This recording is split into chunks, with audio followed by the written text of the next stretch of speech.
Hello everyone, एक बार फिर साकिब और साहिल तैयार हैं एक फिल्मी बातचीत के लिए। और आज का हमारा टॉपिक है यशराज फिल्म्स की कहानी डर, जो 1993 1993 क्रिसमस पे रिलीज़ हुई थी। और इस फिल्म को एक वायलेंट लव स्टोरी करके टैगलाइन दी गई थी। और ये उन फिल्मों में से है जिनके बारे में जितनी बात की जाए कम है, क्योंकि इनकी परछाई बढ़ती जाती है और अ, किस तरह के किरदार को इस फिल्म ने अंजाम दिया वो हम सब जानते हैं। कि आज फिल्मी दुनिया, आई थिंक वर्ल्ड वाइड, सबसे जो एक जाना माना सितारा है शाहरुख खान। और उनकी एक तरह से एंट्री तो नहीं कहूँगा, उनकी एक तरह से एक शुरुआत की फिल्मों में से है जिससे उनका लेजेंड और उनके सफ़र की शुरुआत हुई। और साहिल, मुझे पता है तुम्हारी भी ये फेवरेट फिल्मों में से, और हम ज़्यादातर फेवरेट फिल्में ही करते हैं यहाँ पे। तो शुरुआत करते हैं इस पॉडकास्ट की।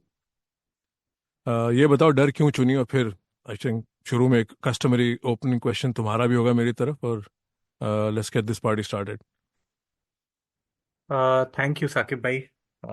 डर क्यों चुनी? डर, जहाँ तक मुझे याद है, मेरी जो पहली मेमोरी है शाहरुख खान की, उसमें दीवाना और जितनी भी वो शुरुआत की उनकी फिल्में हैं, सब थिएटर में देखी थी। पर मेरे पर जो सबसे ज्यादा प्रभाव छोड़ा था वो मुझे याद है बाजीगर थी, और फिर डर। और ये आसपास ही आई थी दोनों फिल्में, और उसके बाद फिर कभी हाँ कभी ना और अंजाम। तो डर एक ऐसी फिल्म थी जो आ, हमारी फैमिली ने दो बार देखी थी थिएटर में, क्योंकि मेरी फैमिली में सब शाहरुख खान फैंस हैं। तो हम दो बार देखने गए थे ये फिल्म। और जहां तक मुझे याद है, जब मैं दोबारा भी अभी ये फिल्म देख रहा था, तो मुझे शाहरुख खान का परफॉर्मेंस ही याद था। मुझे बाकी सारी चीजों में ध्यान देना पड़ा फिर से, कि जो बाकी चीजें हो रही हैं फिल्म में। लेकिन शाहरुख खान की बहुत सारी चीजें जो मुझे पसंद आई थी, और उनकी एक्टिंग और जो कहानी भी, वो सब मेरे जहन में बिल्कुल बसा हुआ था। तो मुझे, मेरे लिए तो काफी यादगार फिल्म है। पर हाँ, जैसे दोबारा देखी तो काफी, आप फिर जब थोड़ी बारीकी से और देखने की कोशिश करते हैं कि इस पे बात करेंगे, तो हाँ कुछ कमियां दिखती हैं, और उस पे बात करते हैं। पर मैं आपसे सबसे पहले आप पे एक सवाल दाग देता हूँ, और पहले तो आप इसकी कहानी बता दीजिए संक्षेप में। और उसके बाद मेरा आपसे सवाल रहेगा कि were you routing for Shahrukh Khan in the film, क्योंकि मुझे बड़ी कश्मकश थी बचपन में, और मेरे आसपास भी ये देखा था, और आपने भी आई एम श्योर ये नोटिस किया होगा। तो पहले तो कहानी बताइए, और फिर मुझे ये बताइए कि क्या आप शाहरुख खान के राहुल को रूट कर रहे थे फिल्म में। हाँ, तो कहानी तो इसकी बताना एक यानी कि फ्रूटलेस एक्सरसाइज है, पर मेरा ये मानना है, और शायद सब इससे सहमत हो, कि चाहे हिंदी फिल्म पॉप कल्चर कहें या हिंदी फिल्म कि पिछले 30 साल की हिस्ट्री, जो भी फैंस हैं जो मेरी उम्र के हैं, मुझसे छोटे हैं, तुम्हारी उम्र के हैं, तुमसे छोटे हैं, अगर कोई हिंदी फिल्म देखता है, चाहे वो रणबीर कपूर फैन हो, चाहे वो अमिताभ बच्चन फैन हो, उसने ये फिल्म ज़रूर देखी होगी। ये एक मस्ट वॉच फिल्म लिस्ट में है। और जितने लोग बड़े भी हो रहे हैं, आई थिंक उन सब ने फिल्म देखी होगी, क्योंकि इस फिल्म का एक एक एसेंस है कि इसकी बात की जाती है, अरे तुमने डर नहीं देखी, वो जरूर देखो। राइट, कोई पूछे आज, कोई कोई आज 12 साल का बच्चा हो, पूछे भाई शाहरुख खान की मैंने जवान पठान देखी है, पर मैं कौन सी फिल्म देखूंगा, तो सबसे पहले जो 5 फिल्में होंगी उसमें आई थिंक बाजीगर डर का जिक्र होगा। किस ऑर्डर में? मेरे ऑर्डर में बाजीगर का जिक्र नहीं होगा, बट आई अंडरस्टैंड कि बाजीगर और डर एक दो पिलर्स हैं शाहरुख खान के स्टारडम के। तो कहानी तो कुछ ऐसी है, सबको पता है कि ये एक वायलेंट लव स्टोरी का टैग दिया गया था प्रोडक्शन टीम ने इसे।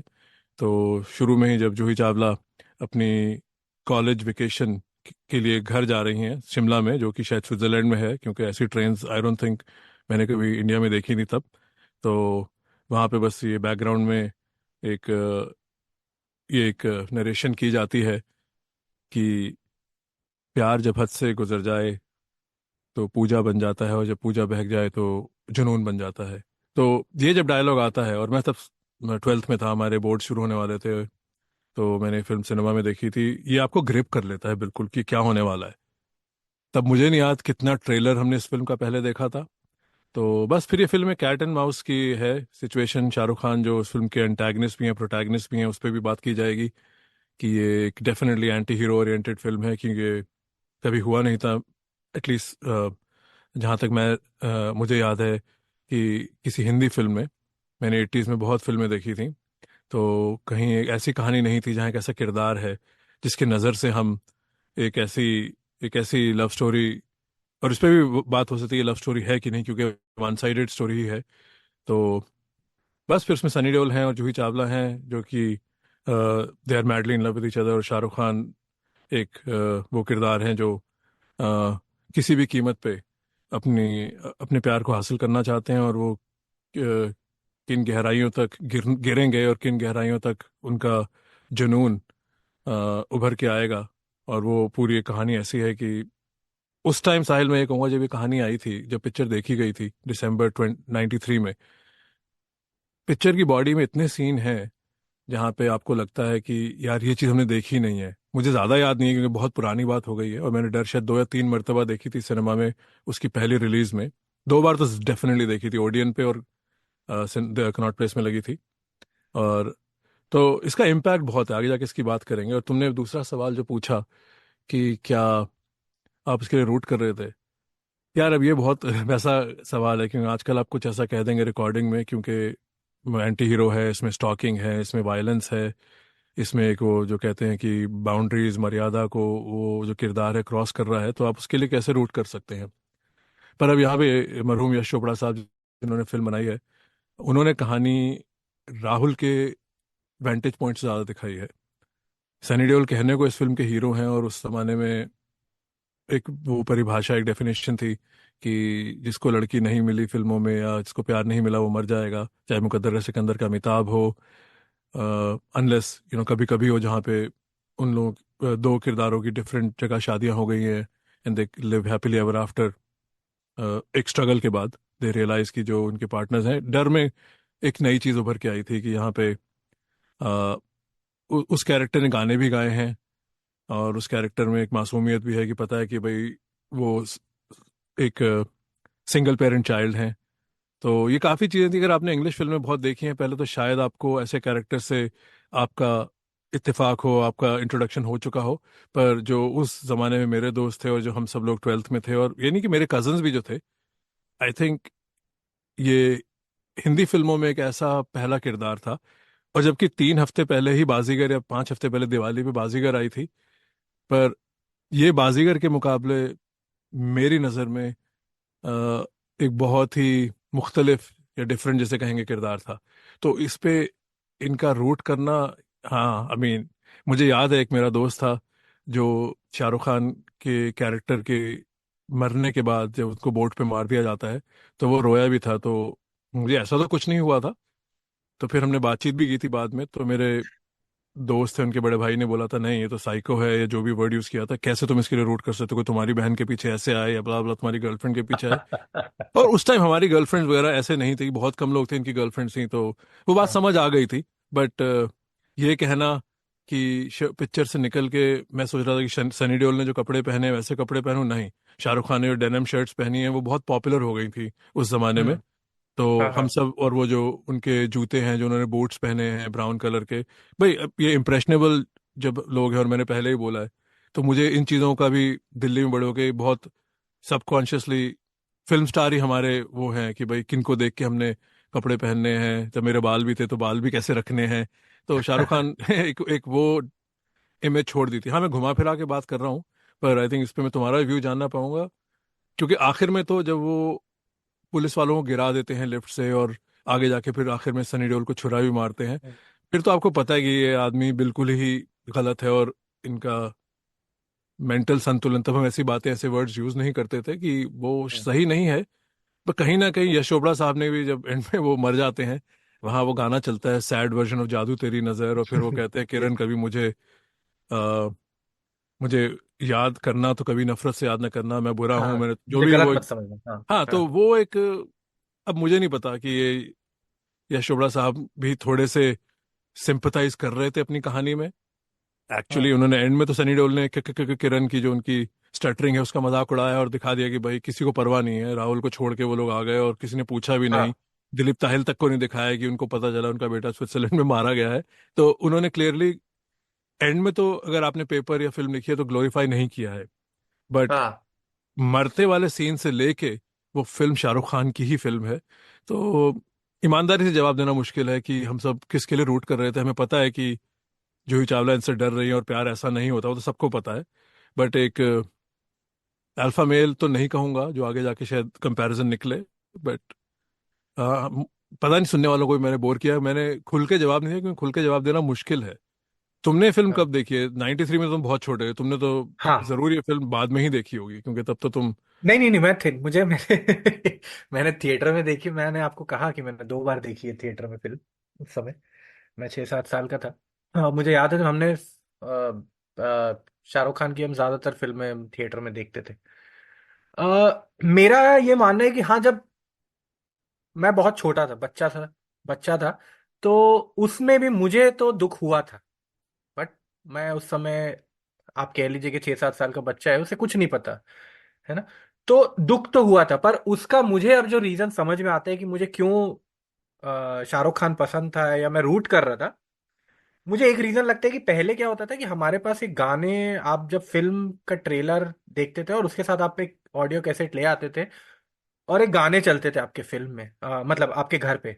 तो जो है, तो वहां पे जादू तेरी नजर और तू मेरे सामने, वो गाने हमें इतने पसंद थे घर पे, कि वो गाने चल रहे हैं। तो आपको कहानी तो उतनी पता नहीं है, आपको बस पता है कि एक फिल्म है डर, है ना, उसका कैसेट आप लेके आए, आप गाने सुन रहे हैं, और आपको गाना बहुत पसंद है। और मुझे लगता है कि फिल्म के जो 2 बेहतरीन गाने हैं वो शाहरुख खान के ऊपर हैं, और ऑब्जेक्टिवली भी मैं अगर सोचूं तो they are the better songs, और आज भी वो गाने बहुत अच्छे हैं। तो एक तो ये था कि वो गाने आप गाते थे और आपको मतलब नहीं पता है कि तू हाँ कर या ना कर, जो कि अगेन एक प्रॉब्लमेटिक चीज है। अ, तो मेरे को लगता है वहां से भी हमारा जो एक क्या बोलते हैं, कंडीशनिंग होने लगती है कि आप जो फिल्म का आपने समझ लिया है कि शाहरुख खान है उस पर, और वो गाना उदित नारायण की आवाज में है। तो वो सब चीजें अगर आप फैक्टर को देखें, तो मेरे को लगता है वो बहुत गहरा आपके ऊपर प्रभाव पड़ता है, आप फिल्म देखने के पहले ही जब आप थिएटर में गए हैं। कि मैं ये नहीं कहूंगा कि मैं उसको रूट कर रहा था, ये कहना गलत होगा। कि वो था तो बिल्कुल विलन, और वो सारे गलत काम कर रहा था, मार रहा था, स्टॉक कर रहा था, और डरा रहा था। और फिल्म में भी मैं बिल्कुल ये बात कहूंगा कि फिल्म भी उस चीज उस चीज को लेके काफी कंसिस्टेंट है अपनी स्टोरी कहने में। लेकिन ये शायद हमारा जो परसेप्शन है एक सोसाइटी का, कि जो हीरो जिसको हम देखते हैं, हम कहते भी हैं कि इस फिल्म का हीरो है। हम कभी अब प्रोटैगनिस्ट या एंटागोनिस्ट हम नहीं कहते, राइट। कि कि है, हम हमेशा कहेंगे कि भाई फिल्म में हीरो कौन है, हीरोइन कौन है। तो वहां पे मुझे लगता है कि शायद उस वे में हम देखते हैं कि शाहरुख खान की एक इमेज भी उस समय उभर के आ रही थी। तो कहीं ना कहीं जब हम फिल्म पे भी किरदार देख रहे हैं, जो हमने पहले भी कहा है बात, कि लोग बहुत सालों तक अमजद खान का नाम नहीं जानते, तो उसे गब्बर सिंह ही कहते थे। तो ये एक प्रभाव बहुत छोड़ता है कि जो स्टार्स होते हैं या जो बड़े एक्टर्स हैं, हम कह रहे हैं जो बहुत पॉपुलर एक्टर्स हैं, और शाहरुख खान मुझे लगता है कि उस श्रेणी में आ चुके थे अपनी 3-4 फिल्मों से ही, कि उन्होंने वो, मैं कहूंगा कि मंत्रमुग्ध कर दिया था ऑडियंस को। तो उसका एक प्रभाव था। और जो एक मुझे लगता है एक दूसरा कारण भी है कि हम शाहरुख खान के लिए शायद जो थोड़ी सी हमारी सिंपैथी बन रही थी, मुझे लगता है वो उसका एक थोड़ा सा ब्लेम आप कह लीजिए, या जो भी शब्द यूज करना चाहें, राइटिंग पे भी जाता है। मुझे लगता है कि जो सनी देओल का कैरेक्टर है वो बड़ा अनबेक्ड सा है, और उस पे उतनी अ, मेहनत नहीं की गई है जितनी मेहनत शाहरुख खान के कैरेक्टर को लिखने में की गई है। क्योंकि आप पूरी कहानी एक point of view, Shahrukh Khan के पॉइंट ऑफ व्यू से सुना रहे हैं, वहां पे मुझे लगता है कि एक, अगर आप सनी देओल का कैरेक्टर को आपने बहुत हाफ बेट, इवन दो बहुत ही प्लेन कैरेक्टर है, राइट, उसमें he is a good character, वो नेवी ऑफिसर है, वो कुछ गलत नहीं कर रहे, right, he is probably like, वो जो मर्यादा पुरुषोत्तम हम कहते हैं, वैसा गुड टाइप बॉय। का बंदा उसको दिखाया गुड गया, बॉय। है ना।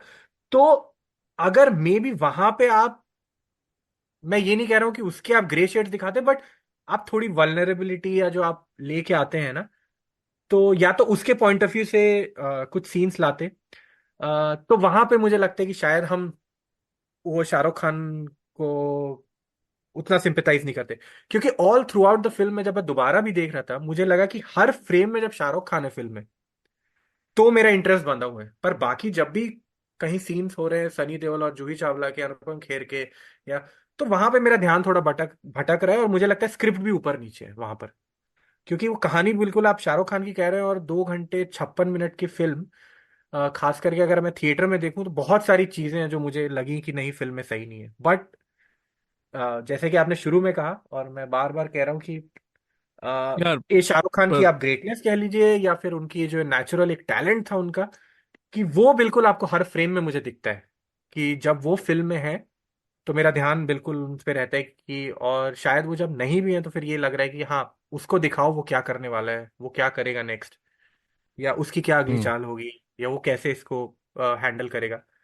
आ, मैं इस तो बात पे हाँ। इतना एक चीज क्विकली जल्दी से कहना चाहूंगा, जैसे कि हमने बहुत बार सुना है कि भाई नसीर साहब के बारे में होता है, आमिर खान के बारे में होता है कि कई एक्टर उनकी चॉइसेस से डिफाइन होते हैं। और मैं इससे सहमत नहीं हूँ, पर ये सही है, ये कुछ बातें हैं जो लोगों ने डिस्टिंग्विश करके कैटेगराइज कर दिया है। तो यहाँ मैं शाहरुख को बहुत क्रेडिट देना चाहूँगा कि उनका उन उनका आगाज हमारी स्क्रीन्स पे फौजी और फिर दूसरा केवल, मैंने पहले ही बात की थी आई थिंक, जो जीता वाले एपिसोड में। तो ये दो शो थे, मैंने सर्कस नहीं देखा था। तो वो दिल्ली के ही हैं तो काफ़ी लोगों को पता था, और जामिया में गए हैं तो उनके टैलेंट का एक एक एक परिचय तो हो गया था ऑडियंस से। पर जो उन्होंने फिर बाकी दीवाना में ज़बरदस्त एंट्री की और फिल्में की, पर ये जो बाजीगर, डर और कभी हाँ कभी ना का फेज है, आई थिंक जो इनकी ये शायद ये 8वीं 9वीं और 10वीं फिल्में हैं। बीच में एक फिल्म में इन्होंने कैमियो भी किया था, उसको गिना जाए तो ये मुझे ऐसा लगता है कि ये सुनील गावस्कर के 774 या सचिन का जो ओल्ड ट्रैफर्ड में 100 है, ये इनका डिफाइनिंग फेज था, जहां से इन्होंने मुझ जैसे फैन को एक एक एक पक्के फैन में तब्दील कर दिया। और उस वक्त आपकी उम्र भी, वो जनरेशन थी, हम देख रहे थे, इनका आगाज हमारी वॉच पे ही हुआ था। जैसे आमिर खान ने दिल है कि मानता ने, जो जीता हुआ सिकंदर का जो दौर था। तो और इसमें इनको क्रेडिट भी बहुत दिया जाएगा क्योंकि इस फिल्म में बहुत सारे लोगों को फिल्म ऑफर की गई है, जो हमने पढ़ा है और सुना है यूट्यूब इंटरव्यूज वगैरह में, और ये बड़ी जानी मानी बातें हैं। तो एक एक तो रिस्क टेकिंग एबिलिटी का इनको बिल्कुल जितने इनकी तारीफ की जाए, क्योंकि इन्होंने एक तरह से नक्शा बदल दिया बॉलीवुड का और अपनी अपनी किस्मत का भी।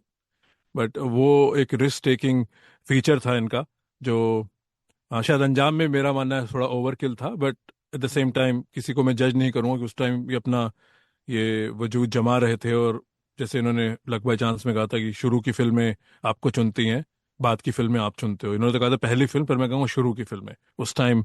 मेरा इस मानना है कि इनको आए हुए 2.5 3 साल ही हुए थे, और डर जैसा रोल कर बैठना, जो संजय दत्त और आमिर खान जैसे बड़े बड़े नामों ने उस रोल करने से इनकार किया था, तो वो रोल पे मैं इनको बहुत क्रेडिट दूंगा। हाँ, और दूसरी बात, जो तुम्हारा पहला सवाल है, मैं उस पर फिर वापस लौट के जाऊंगा, कि बहुत इंटरेस्टिंग सवाल है। आई थिंक ये सोसाइटी के नज़र से आज भाई 2024 है, हम लोग पॉडकास्ट कर रहे हो, कितनी अवेयरनेस है। जो आज 17 18 साल का युवक होगा इंडिया में या कहीं पे भी, उसको बहुत ज़्यादा मालूम है, क्यों आज इन्फॉर्मेशन बहुत अवेलेबल है, ये सबको पता है। हम डेटा टेक्नोलॉजी के एज में हैं, फ़ोन से बैठ के लोग क्या क्या करते हैं। शायद स्कूल में भी लोग फ़ोन लेके जाते होंगे, मुझे तो पता नहीं इंडिया में क्या हो रहा है, बट बच्चों के पास फ़ोन है। हम लोग, हमारे घरों में लैंडलाइन नहीं थी सबके घरों में। तो उस दौर में आके हमारी नॉलेज इतनी ज़्यादा है, हम किसी चीज़ में, वाटर अबाउटरी में अमेरिका से कंपेयर कर देंगे, ऑस्ट्रेलिया से कंपेयर कर देंगे, और मैं भी करता हूँ, वेस्टर्न सोसाइटी से कंपेयर करेंगे, और इंडिया में ही इंडिया को सिटी से, स्मॉल सिटी से कंपेयर कर देंगे।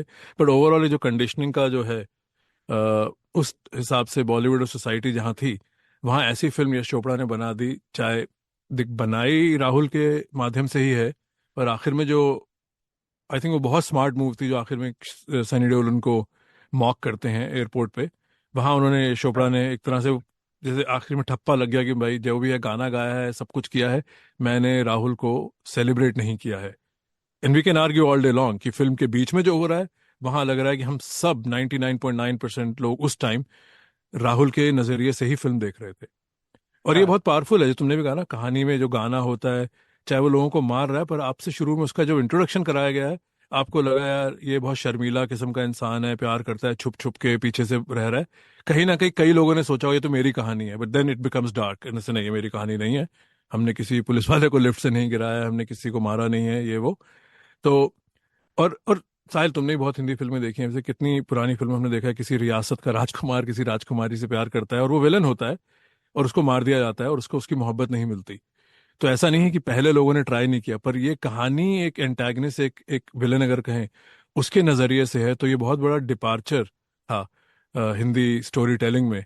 जहाँ अमिताभ बच्चन का सिनेमा खत्म होने वाला था, उनकी पीक ये हो चुका था, और अनिल कपूर और संजय दत्त का दौर चल रहा था, हमने पहले ही बात की है। तो वहां आके ऐसे कहते हैं कि जो इसमें लाइन है, मांग लूंगा मैं तुझे आसमां से, या जो भी है। तो आई थिंक अगर उसकी फिगरेटिव वो ली जाए, तो उन्होंने अपनी किस्मत तोड़ी है वहाँ। अगेन लोग कहेंगे मैं बहुत ज़्यादा फिल्मी और भावुक हो रहा हूँ। तो आ, और इस हाँ, दौर का उसमें शाहरुख मैं खान था, तो आई थिंक ये इन्होंने, जिस जो भी बंदा ये फिल्म करता, उसको एक क्रेडिट दिया जाता, क्योंकि इस फिल्म में एक रिस्क बहुत था। अब लोग कहेंगे भाई शाहरुख के पास गंवाने में कुछ नहीं था, पर मैं हमेशा मानता हूँ जो एक यंग एक्टर आता है, जो मैंने कहीं पहले बार बोला है, उसकी रिस्क टेकिंग एबिलिटी, उसकी नेचुरल एबिलिटी पहले 15-16 फिल्मों में दिखती है। और ये जो 3 फिल्में मैंने ली है, और डर मेरे लिए इसमें एक्टिंग की पीक है, जबकि कभी ना कभी ना मेरी फेवरेट फिल्म है। और बाजीगर मेरे लिए इन 3 फिल्मों में नंबर 4 है, क्योंकि मैं बाजीगर फैन नहीं हूँ। तो मेरे फादर और बहुत जानने वालों को बाजीगर पसंद है, शायद तुम्हें भी हो। मुझे बाजीगर में कुछ ऐसा लगा नहीं कि भाई, वो टाइमलेस तो बिल्कुल नहीं है। तुम्हें क्या लगता है, डर टाइमलेस है कि नहीं? तो मुश्किल सवाल है, पर शाहरुख खान का मैं जैसे परफॉर्मेंस जब देख रहा था, कुछ चीजें मुझे लगी कि शायद अब 30 साल बाद अगर वो करें, या शायद 15 साल पहले करते, तो कुछ चीजों में मुझे लगता है कि शाहरुख खान हाँ थोड़े से टोन डाउन होके, या थोड़ा सा मतलब और कुछ उसको डिफरेंटली करते। फिल्म मैं बिल्कुल नहीं कहूंगा कि टाइमलेस है, क्योंकि फिल्म में बहुत सारी कमियां हैं। पर शाहरुख खान का परफॉर्मेंस टाइमलेस है। मे बी यस, मैं कहूंगा कि उनके शायद उन्होंने ज्यादातर नोट सही पकड़े हैं फिल्म में। अ, उनके जितने भी सीन्स हैं जो मुझे अब याद आ रहे हैं, जो जहां पे मतलब उनका एक स्कोप भी है एक्टिंग करने का, अपनी क्षमता दिखाने का, वहां पे मुझे लग रहा है ही इज प्रीटी सॉलिड। और खास करके जो फिल्म का मैं अगर कहूँ, फिल्म का अगर आकलन करें, तो आखिरी का जो आधा घंटा है मेरे हिसाब से वो बहुत अच्छा है फिल्म। वहां पर फिल्म बहुत अच्छी है आधे घंटे में। लेकिन उसके पहले, जैसा कि मैं पहले भी कह रहा था, कि बहुत ऊपर नीचे है।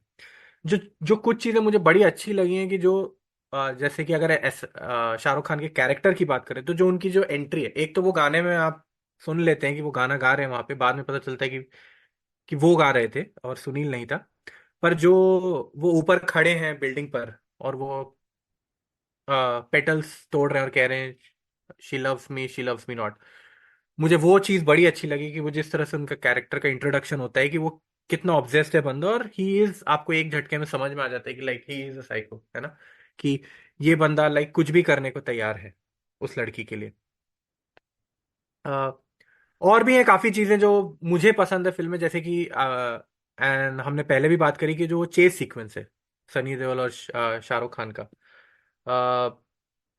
मुझे नहीं लगता है कि वैसा चेस सीक्वेंस हमने उस समय, मतलब जब मैंने फिल्म देखी थी तो मेरे लिए तो बहुत ही नया था, और पहले अगर रहे भी होंगे तो मेरे जहन में हमेशा वो चेस सीक्वेंस एक बहुत गहरी छाप छोड़ के गया था, कि वो 2-2.5 मिनट का चेज है, भाग रहे हैं, और बिल्कुल आपका इंटरेस्ट बना रहता है। उसके अलावा भी कुछ कुछ चीजें हैं कि मुझे लास्ट में, जो मैंने कहा आधे घंटे में, एक जब पहली बार सनी देओल को पता चलता है कि राहुल ही कल्प्रिट है, तो वो जब उसके लिए विस्की लेके आता है, और वहां पे वो जो वल्नरेबिलिटी है शाहरुख खान की, प्रोबेबली उस कैरेक्टर की, वहां पर फर्स्ट टाइम है जहां पे वो आपको थोड़ा वल्नरेबल दिखता है, तो वो भी मुझे एक अच्छी चीज लगी राइटिंग की, क्योंकि वहां तक वो बिल्कुल डार्क था। अब वहां पे वो पहली बार आप थोड़ा सा उसको वो कर रहे हैं कि जब वो अपने जोन में है, तो वो फिर वो शायरी वायरी कर रहा है, और थोड़ा सा अपना रियल सेल्फ दिखा रहा है, कि मतलब otherwise he is very dark, but वहां पे आप थोड़ा सा आप उसको, मे बी वहां पे थोड़ी सी सिंपेथी या उसके, you can feel for at that point, कि वहां पे वहां तक जो भी उसने करा है। अ, हम्म। अ, मैं जल्दी से आना चाहूंगा, अगर तुमने अपना पॉइंट खत्म किया है तो। जो टाइमलेस वाली बात है, मैं इस बात को थोड़ा ट्विस्ट करूंगा, और मैं, ये नहीं कि मैं तुमसे सहमत नहीं हूँ, चलो शायद सहमत नहीं हूँ, क्योंकि मैं इस फिल्म को उस नज़रिए से देखूंगा, और शायद मैं अपने आप को भी कॉन्ट्रडिक्ट कर रहा हूँ, कि हमने हर फिल्म को पहले टाइमलेस के नज़रिए से देखा है। पर कई कुछ फिल्में ऐसी हैं, या जैसे एंट्री पॉइंट है आपकी आपकी अपनी ट्रेजेक्ट्री में, एक एक फैन की नज़र से। तो ये फिल्म और दो एक अंग्रेजी फिल्में हैं जिन्होंने मेरी ट्रेजेक्ट्री बदली। जैसे कि मैंने कसिनो और 795 में अमेरिका आके देखी थी, मैंने ऐसी इंग्लिश फिल्में नहीं देखी थी कभी। मैंने शायद मुट्ठी भर 10 या 12 फिल्में देखी होंगी इंडिया में, और ब्रूस ली और मेल गिब्सन की, जो कि इतने अच्छे, उनको कोई गिनेगा नहीं डीप फिल्म बनाने वालों में। तो स्टलोन, इन ऐसे, तो ऐसे एक्टर्स की फिल्म। तो सिमिलरली हिंदी फिल्में मैंने बहुत देखी थी। दीवार वगैरह मैंने तब देखी थी, वो एक डेकेड पहले आ चुकी थी, साल में पैदा हुआ उससे पहले दीवार आ चुकी थी। पर जब मैंने डर देखी तो मैं ये मानता हूँ आगे जाके एज अ सोसाइटी हम आज बैठे रिव्यू करें तो हम कई चीज़ें चेक करें, कई चीज़ें डिलीट करेंगे। कुछ फिल्म मेकिंग टेक्निक जैसे अब हमें पता नहीं, पर एज अ फैन हम इतना ओटीटी कंटेंट देख चुके हैं, तो कुछ फिल्मों में कुछ नज़रिए से हम कहेंगे भाई ये चीज़ जो है ये गलत थी, इसका फैट ट्रिम कर दिया जाए। 2 घंटे 56 मिनट की फिल्म की बजाय 2 घंटे 22 मिनट की फिल्म हो सकती थी। और वो हो सकता था अगर नीतीश भारद्वाज ने रोल किया होता सनी देओल की जगह, तो उनको इतने गाने नहीं दिए गए होते, ना उनको शुरू में वो नेवी वाला सीन दिया गया होता, बच्चों को बचा रहे हैं, वो सीन मुझे बिल्कुल अब कुछ इंटरेस्ट नहीं है उन सीन्स में। और दूसरा मैं ये मानता हूँ कि इम्पैक्ट जो होता है ना फिल्म का, जैसे अब पता नहीं सुनने वाले ऐसा करते हैं कि नहीं, या तुम ऐसा करते हो कि नहीं। मैं एक बहुत ही अनोइंग को ऑडियंस हूँ अपने घर वालों के लिए। जब भी मैं कोई फिल्म देखता था उन दिनों में, और बहुत साल तक चला है ये सिलसिला, आई लाइक टू बिलीव, अब नहीं करता। मैं फिल्म देखी अगर मैंने तो फिर मैं घर पे वीडियो या डीवीडी पे दिखाई, या अपनी सिस्टर को या कजन को लेके साथ चला गया, तो वहां भी विस्पर करता ये देख अभी सीन आने वाला है। तो मैं दूसरों का इतना मजा खराब करता, पर मेरी अपनी एक्साइटमेंट थी, जैसे मैं एक जगह पहले पहुंच चुका हूं तो बता रहा हूँ। तो डर में ऐसी मोमेंट्स बहुत थी। ये कहानी पूजा बहक जाए वो वाला सीन, फिर जो तुमने चेज की सीन की बात की है, 2 मिनट 15 सेकंड का वो सीन है जो ज्वेलरी शॉप के बाहर राहुल का किरदार सनी के सुनील किरदार को गोली मारता है, फिर वो उसके पीछे पड़ते हैं। और फिर होली का सीन उससे पहले जो होता है, तो वो जो कैट एंड माउस चल रहा है, फिर उनके घर में आके पता चलता है कॉल टैप हो रही है, वो ऊपर के कमरे से फोन कर रहे थे।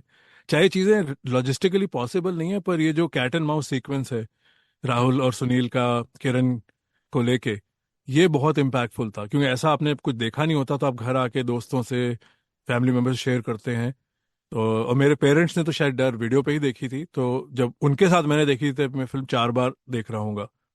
तो इससे बोलता है मैंने कितना अपना टाइम जाया किया इन फिल्मों पे, कि मैंने डर भी 4 बार देख ली थी, आई थिंक मार्च में जब उसका वीडियो आया था। तो मेरा ये कहने का मतलब है कि जो लोग इसको ग्रेड करेंगे जो तुम कर रहे हो, कि भाई it has an edge as well कुछ चीजें, हाँ सही है।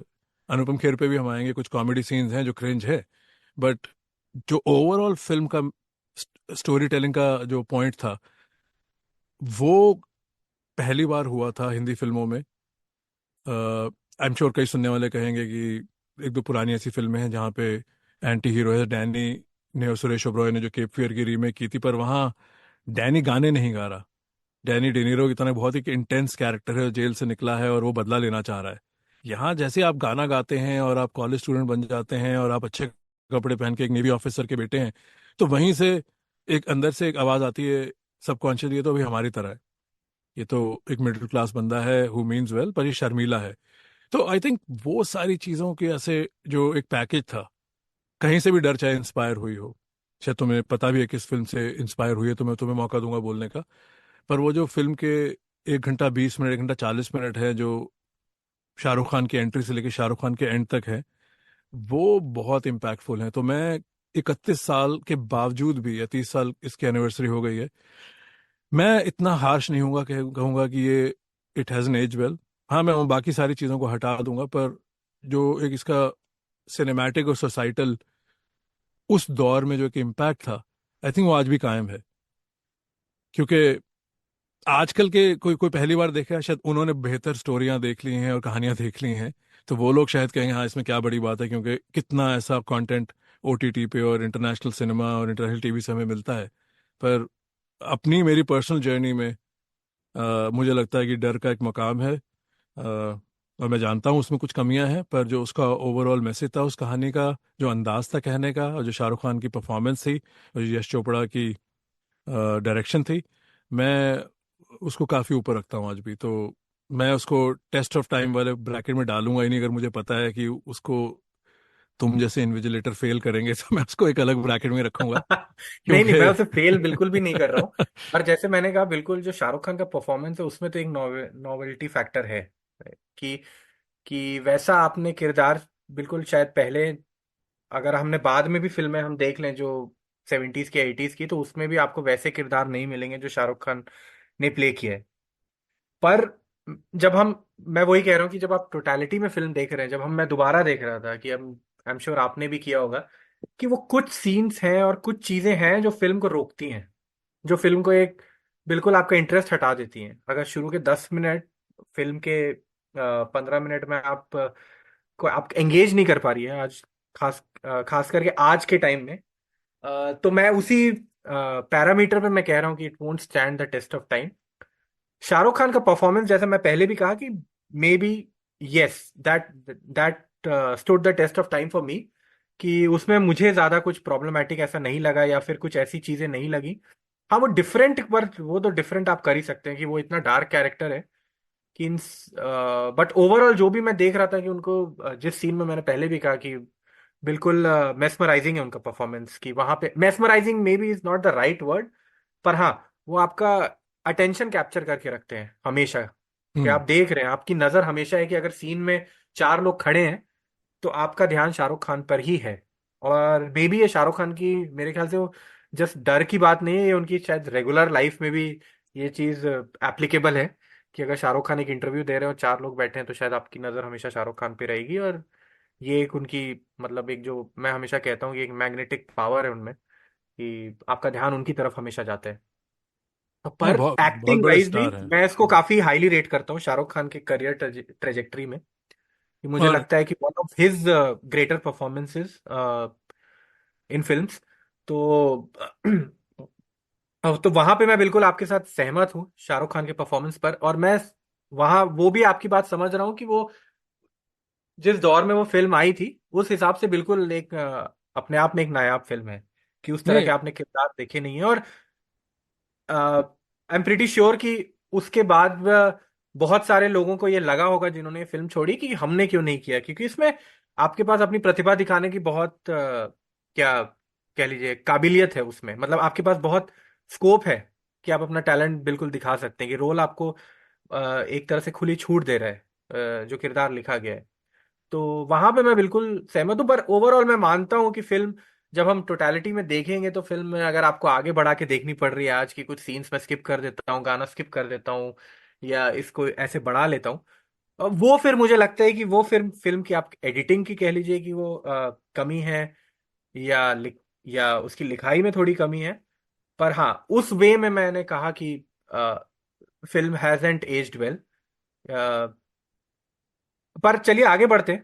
नहीं, मैं एक अ, जादू तेरी नज़र पे भी एक बात कहना चाहूंगा, अगर दो हाँ मिनट बिल्कुल। लगाएं। तो ये गाना हाँ बहुत चला है उस टाइम, और आई थिंक जो भी बिना का गीत माला वगैरह सब पे गाना, वो पायदान वगैरह जो होती थी पहली पे ही रहा है। तो तब मैं 12th में था। तो हमारी स्कूल में स्कूल बसेस थी, तो ज़्यादातर जितने भी लोग स्कूल बस में जाते हैं वहाँ सीनियर कल्चर होता है। तो पीछे की सीट सीनियर्स के लिए रिजर्व होती है वगैरह वगैरह। तो जब मैं 12th में पहुंचा तो और कोई 12th में नहीं था, सारी बस में 11th 10th और बाकी 9th 8th वगैरह के छोटे बच्चे थे। तो उस जमाने में एक स्पेशल ट्रीटमेंट भी थी कि मेरी सीट बस में रिजर्व्ड होती थी जब मैं चढ़ता था। उस सीट पे कोई बैठता नहीं था। तो ये नहीं कि मैं कोई डराने धमकाने वाला था, आई थिंक वो एक सीनियरिटी का ट्रेंड था जो चल रहा था, हम अपने सीनियर्स को देते थे। और जो बस के कंडक्टर वगैरह थे वो हम लोगों की फरमाइश पे सुबह ये दो गाने जरूर चलते थे, एक वो फिर तेरी कहानी याद आई का जो तेरे दर पर सनम, और जादू तेरी नजर। तो ये बड़ी फॉन्ड मेमोरीज हैं, और कभी सोचा नहीं था कि इस बात को दोबारा कहूंगा भी, और शायद याद भी मुझे डर देखने की वजह से ये आई है। और जब मैंने अभी डर देखी है इस पॉडकास्ट की के लिए, तो ये ज़रूर मैं कहना चाहूँगा, म्यूज़िक जैसे तुमने पहले मेंशन कर दिया था, ये दो गाने तू मेरे सामने और जादू तेरी नज़र काफ़ी लोगों ने गुनगुनाए हैं और काफ़ी रेडियो पे चले हैं, या सीडीज भी आई थिंक उस टाइम आ चुकी थी, डर के टाइम सीडीज भी थी कई लोगों के पास, वरना ऑडियो कैसेट तो थे ही। पर हाँ, आगे चलते हैं इस बात को लेके, अगर हम सनी देओल और अनुपम खेर के किरदारों की बात की जाए, क्योंकि उस जमाने में हाँ। कॉमेडी का ही बहुत रोल था, और ये हम दोनों ने प्रेप में बात भी की थी कि अनुपम खेर के कुछ डायलॉग बहुत क्रिंज हैं, तो मैं तुम्हें मौका दूंगा अनुपम खेर की क्रिकेटिंग एनालॉजीज के बारे में बात करने का। खास करके मुझे अभी पहले तो जब मैंने पहले ये फिल्म देखी थी, तो मुझे अनुपम खेर का कैरेक्टर बस इतना याद था कि वो क्रिकेट मैच देखने जाता है, और वो इंडिया इंग्लैंड की वो जो 93 सीरीज हो रही है उसकी शूटिंग हुई है। और ये बात बाद में फिर हम जब जब आप अ, बच्चे होते हैं तो आप बड़ा नोटिस करते हो वो क्रिकेट मैच दिखा रहे हैं फिल्म में, और वो फिर बाद में पता चला कि वो लाइव मैच जब चल रहा था शायद उसी समय उन्होंने वो शूटिंग करी है, और वो कुंबले और राजू उस समय बॉलिंग कर रहे हैं। पर बाकी मुझे अनुपम खेर का कैरेक्टर बिल्कुल याद नहीं था जब मैं दोबारा देख रहा था फिल्म। और मुझे इतना याद था कि हाँ वो बड़े क्रिकेट के शौकीन रहते हैं। तो उनके जो डायलॉग्स थे, और मुझे अब ये दिक्कत लग रही है फिल्म से, क्योंकि ये एक सीरियस फिल्म है। आप एक दिखा रहे हैं जो जो टाइटल है फिल्म का, डर, कि आप हर मूवमेंट पे, मुझे लगता है कि वो ऑडियंस वो एक्सपेक्ट कर रही है कि भाई आपको ये बंदा जो है राहुल मेहरा, वो क्या कर सकता है, राइट, वो किस हद तक जा सकता है। आप देख रहे हैं कि वो घर पे, आप जैसे आपने बताया कि वो उसी घर में दूसरे फोन से कॉल कर रहा है, फिर वो पुलिस वाले को मार रहा है। उसके बाद आप देख रहे हैं कि वो होली पे घर पे पहुंच के गुलाल लगा रहा है ना। तो मुझे जो थोड़ी सी अटपटी चीज लगी जब मैं दोबारा देख रहा था, जो अनुपम खेर का, हमारा शायद वो 90s का एक उस समय चलन था कि हमें कॉमेडी डालनी ही होती थी, कि जॉनी लीवर, हम सबको पता है कि हर फिल्म का एक हिस्सा होते ही थे। हर दूसरी तीसरी फिल्म का जॉनी लीवर के बिना नहीं बनती थी। पर वो उन फिल्मों में चल जाता था, जैसे कि आप कह रहे थे कि अपने आप में एक नायाब फिल्म है डर। तो डर जैसी फिल्म में मुझे लगता है कि बड़ी वीक करती है वो कहानी को। और जब आप कह रहे हैं इतनी कह रहे हैं इतनी टाइट कहानी जब आप कह रहे हैं, और आप थोड़ा सा उसको लाइट कर देते हैं, मुझे लगता है कि हम जो फिल्मों की बात कर रहे थे, मुझे, मैं एक बात ये कहना चाहूंगी कि डेड, मैंने एक इंटरव्यू देखा जिसमें उदय चोपड़ा कह रहे हैं कि उन्होंने और ऋतिक रोशन ने डेड काम देखी थी, और वहां से ये स्टोरी थोड़ी इंस्पायर्ड हुई। और मुझे तो इसमें केप फियर की भी बहुत झलक दिखती है डर में। तो अगर मैं उन फिल्मों की अगर हम बात करें, और खास करके केप फियर की, तो आप देखेंगे कि उस बिल्कुल लाइटनेस नहीं है आ, उस कहानी को कहने में। यहां पर मुझे लगता है कि जैसे ही अनुपम खेर का कैरेक्टर आता है, वो बिल्कुल एक सीरियस माहौल में, और सीरियस माहौल में समझ सकता हूँ कि अगर वो एक ऐसी फिल्म होती कि आप घर पे बात कर रहे हैं या कुछ हो रहा है, तो आप कुछ कॉमेडी कर रहे हैं, आप ह्यूमर क्रिएट करने की कोशिश कर रहे हैं, that would have been understandable. पर यहाँ पे वो उसको टॉर्च मार के जाता है जूही चावला को, और फिर वो आके क्रिकेटिंग रेफरेंसेस दे रहे हैं, लाला अमरनाथ कह रहे हैं। फिर जब उनको पता चलता है कि अन्नू कपूर की ने सुसाइड कर लिया है, अपेरेंट सुसाइड, जो कि शाहरुख खान ने मारा है उन्हें, तो वो जब पुलिस वालों ने आके कहता है, तो वो कहते हैं अच्छा हीट विकेट हो गया। तो मुझे लगता है वो थोड़ा सा, बिल्कुल आप जब फिल्म देख रहे हैं तो you are not expecting that response, कि अगर आपकी मेरी पर बहन को साहिल कोई ये, स्टॉक कर रहा है। हाँ पर ये बहुत ब्रिलियंट बात है, और यहाँ पे आई थिंक फिर वो सोसाइटी की बात आती है। मुझे अभी जैसे कहते हैं ना कि वो एक एक हाँ। मोमेंट फ्लैश हुई, इन सीन्स पे पब्लिक बहुत हंस रही थी थिएटर में। तो अच्छा। तो और तुम्हारा पॉइंट बहुत सही है। अब क्या ये पॉइंट, मैं तो नहीं कहूँगा मैंने कभी उठाया था इससे पहले, अभी मैंने हाँ। डर अभी इस पॉडकास्ट के लिए देखी है हाल ही में। तो तब मुझे भी ये चीज़ें क्रिंज लगी और तुमने इसको फ्लैग किया। तो कहीं ना कहीं आई थिंक ये एक वही है कि फिल्म एंटरटेनिंग है। कहीं कई बार हम ये एक्सक्यूज बनाते हैं कि वो जोक जब तक मेरे पे नहीं हो रहा तो फनी है। तो ये बहुत दिलचस्प बात है। हाँ, अपनी अपनी थॉट कंप्लीट करो, बट हाँ हाँ, मुझे पर मैं ये, इस पे मैं ये कहना चाहूंगा साकिब भाई, कि अगर ये कोई हल्की फिल्म होती, या फिर मैं समझ जाता, जैसे कि बाजीगर में हमने बात करी है ना, again Baazigar is may be not taking itself that seriously. तो वहां पे जब ये जॉनी लीवर के जो कॉमेडी सीन्स हैं, I can still digest it, कि आई गेट इट। और वो अब फैमिली हल्की मेंबर नहीं फिल्म, है, राइट? वो उसको भूलने की बीमारी है। हाँ, तो वही तुम्हारी बहन को कोई हाँ, छेड़ रहा है, तंग कर रहा है, और तुम हिट विकेट हो उसमें गया भी, जो हाँ बिल्कुल, वो अगर बाजीगर में भी देखे, ठीक है, वो आई, अगर कोई बिल्कुल बारीकी से देखे तो कह सकता है। पर उस फिल्म को मैं थोड़ा पास दे दूंगा। पर इस फिल्म को, जिसमें आप बहुत एक सच्चाई से, मैं कह रहा हूँ ईमानदारी से आप दिखाने की कोशिश कर रहे हैं कुछ, तो वहां पे मुझे ये लग रहा था कि बड़ा अटपटा सा लग रहा था, कि जब वो बात कर रहे हैं, जब कोई हो रहा है, तो वो कैरेक्टर थोड़ा सा अनोइंग था और क्रिंज था। मेरे हिसाब से तो बिल्कुल क्रिंज था वो, कि वहां पर मजाक की बिल्कुल गुंजाइश नहीं होनी चाहिए, अ, खास करके ऐसी पिक, ऐसी मूवी में। ठीक नहीं, है। सही कह रहे हो। और और हाँ। अब इसमें बस ये कहूंगा जल्दी से, क्योंकि बहुत ही अच्छे पॉइंट हैं, मैं भी इसमें थोड़ा जुड़ना चाहूंगा। वो ये है कि अ, यही एक अब हमें बहुत चीज़ें पता है सोसाइटी के बारे में। सोसाइटी आई थिंक 10 बार बोल दिया ऑलरेडी समाज के बारे में। और 1993 से लेकर 2024 तक बहुत सा सफर हम लोग कर चुके हैं। हाँ। अब तुम और मैं ही नहीं, सारे सब लोग। तो अब ये बात है कि भाई जब एक फिल्म बनती है, ऑफ कोर्स वो चाहते हैं फिल्म सदियों चले, और फिल्म हमेशा यश चोपड़ा साहब नहीं रहे, पर उनका काम पीछे रह गया और आज हम इसकी बात कर रहे हैं। तो फिल्म जब बनती है वो एक करंट ऑडियंस के लिए बनती है, पर कोई गारंटी नहीं है कि वो आने वाली जनरेशन्स को कैसे देखेंगी।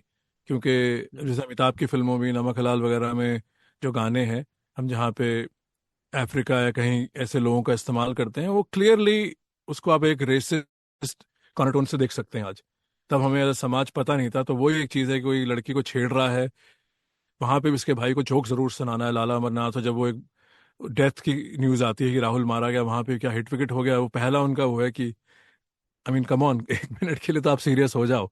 तो तुम्हारी बात बिल्कुल सही है, पर मैं कुछ और शायद कहना चाह रहा हूँ, और मैं तुमसे कुछ डिसएग्री नहीं कर रहा, पर उस जमाने में फिल्म मेकर को वो एक कॉमेडी भी जरूर देनी थी। क्या आज अगर यश चोपड़ा होते और वो दोबारा देखते, शायद वो कई सीन ही हटा देते, या उनको आदित्य चोपड़ा कहते हैं कि इन हम्म। सीन्स की जरूरत नहीं है, इन्हें टोन डाउन किया जाए, या शाहरुख खान ही कहते, या अनुपम खेर खुद कहते क्या यश जी थोड़ा सा, हु नोज। पर हाँ। अभी हमारे लिए आसान है ये कहना। और मैं नहीं कह रहा कि तुम कहो ना, क्योंकि तुम्हारा पॉइंट बहुत दिलचस्प है, और मैं पर इसको मैं एक लार्जर। और चीज कहूंगा उस पे हाँ साकिब बोलो। भाई। मैं ये भी कहना चाहूंगा कि वो फनी भी नहीं है मेरे हिसाब से। या तो आपने एक सीरियस फिल्म में आपने कुछ ऐसा एंगल डाला है जैसे बाजीगर के, वो अगर सीन्स में कहूं है ना, वो मुझे फनी लगते हैं। पर यहाँ पे मैं दोनों तरफ से कहूंगा कि ना तो उनकी जरूरत है और ना ही वो फनी है। तो वो मेरे मतलब मेरा दिक्कत ही उसकी ये है कि वो फनी भी नहीं है। वो अनुपम खेर का जैसे हमने पहले बात की, दिल है कि मानता नहीं की कैरेक्टर, और उसके अलावा भी अनुपम खेर ने तो मतलब अपनी कॉमेडी के लिए जाने जाते हैं वो।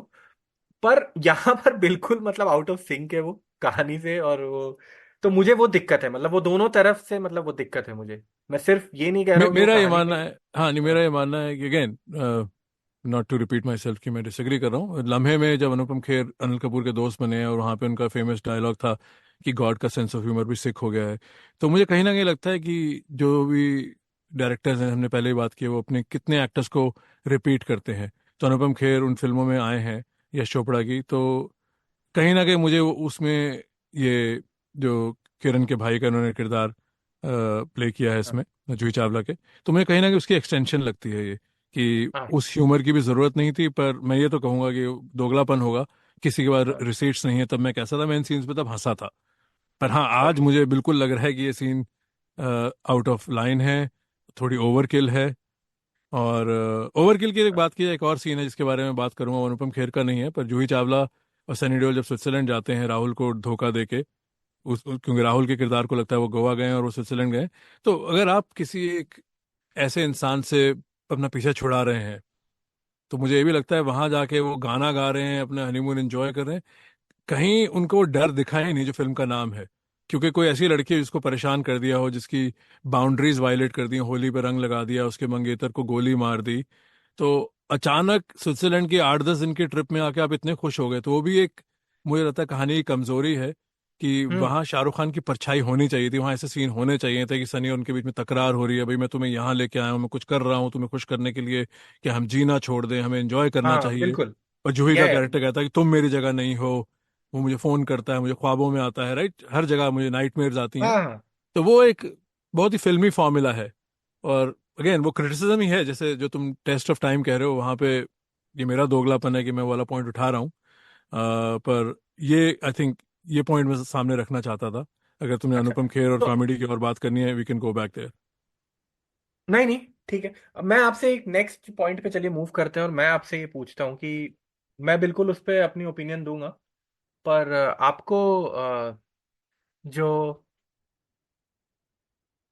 ये सनी देओल और जूही चावला की केमिस्ट्री थी उसके बारे में आपको क्या कहना है? कि मुझे तो वो काफी वीक लगी, पर पहले मैं आपसे सुनना चाहता हूँ। मुझे इतनी वीक नहीं लगी, क्योंकि मैंने ध्यान नहीं दिया, और उस वक्त आई थिंक सारी तवज्जो राहुल पे थी। तो और सनी भी उस टाइम नरसिम्हा जैसी फिल्में कर चुके थे, अर्जुन मुझे बहुत पसंद था उनका एक्शन।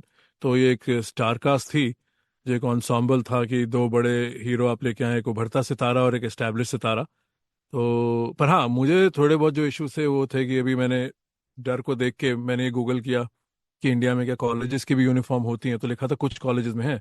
क्यों, मुझे समझ नहीं आया जूही चावला स्कूल में है या कॉलेज में है, कि वो यूनिफॉर्म में सब वापस ट्रेन से शिमला से बॉम्बे आ रहे हैं। तो बाकी हाँ, उनका रिलेशन जो तुमने कहा है, केमिस्ट्री पे तो मैंने ध्यान नहीं दिया इतना ना, मुझे और ध्यान नहीं दिया तो उसका मतलब it did not stand out की ऑड है। हाँ, सनी थोड़ा शायद बड़े लगे हैं जूही से, और वो एज गैप तो आई थिंक हमारे बहुत हीरोज का रहा है, तो उस पर मैं इतना निट पिक नहीं करूंगा। पर मैं सनी के बारे में और बात करना चाहूंगा, हीरो वर्सेस विलन के कॉन्सेप्ट की, क्योंकि वो उस जमाने की काफी दिलचस्प कॉन्वर्सेशन है, और जो which I think also led to Sunny's falling out with Yash Chopra and Shah Rukh Khan. They didn't speak for the longest time.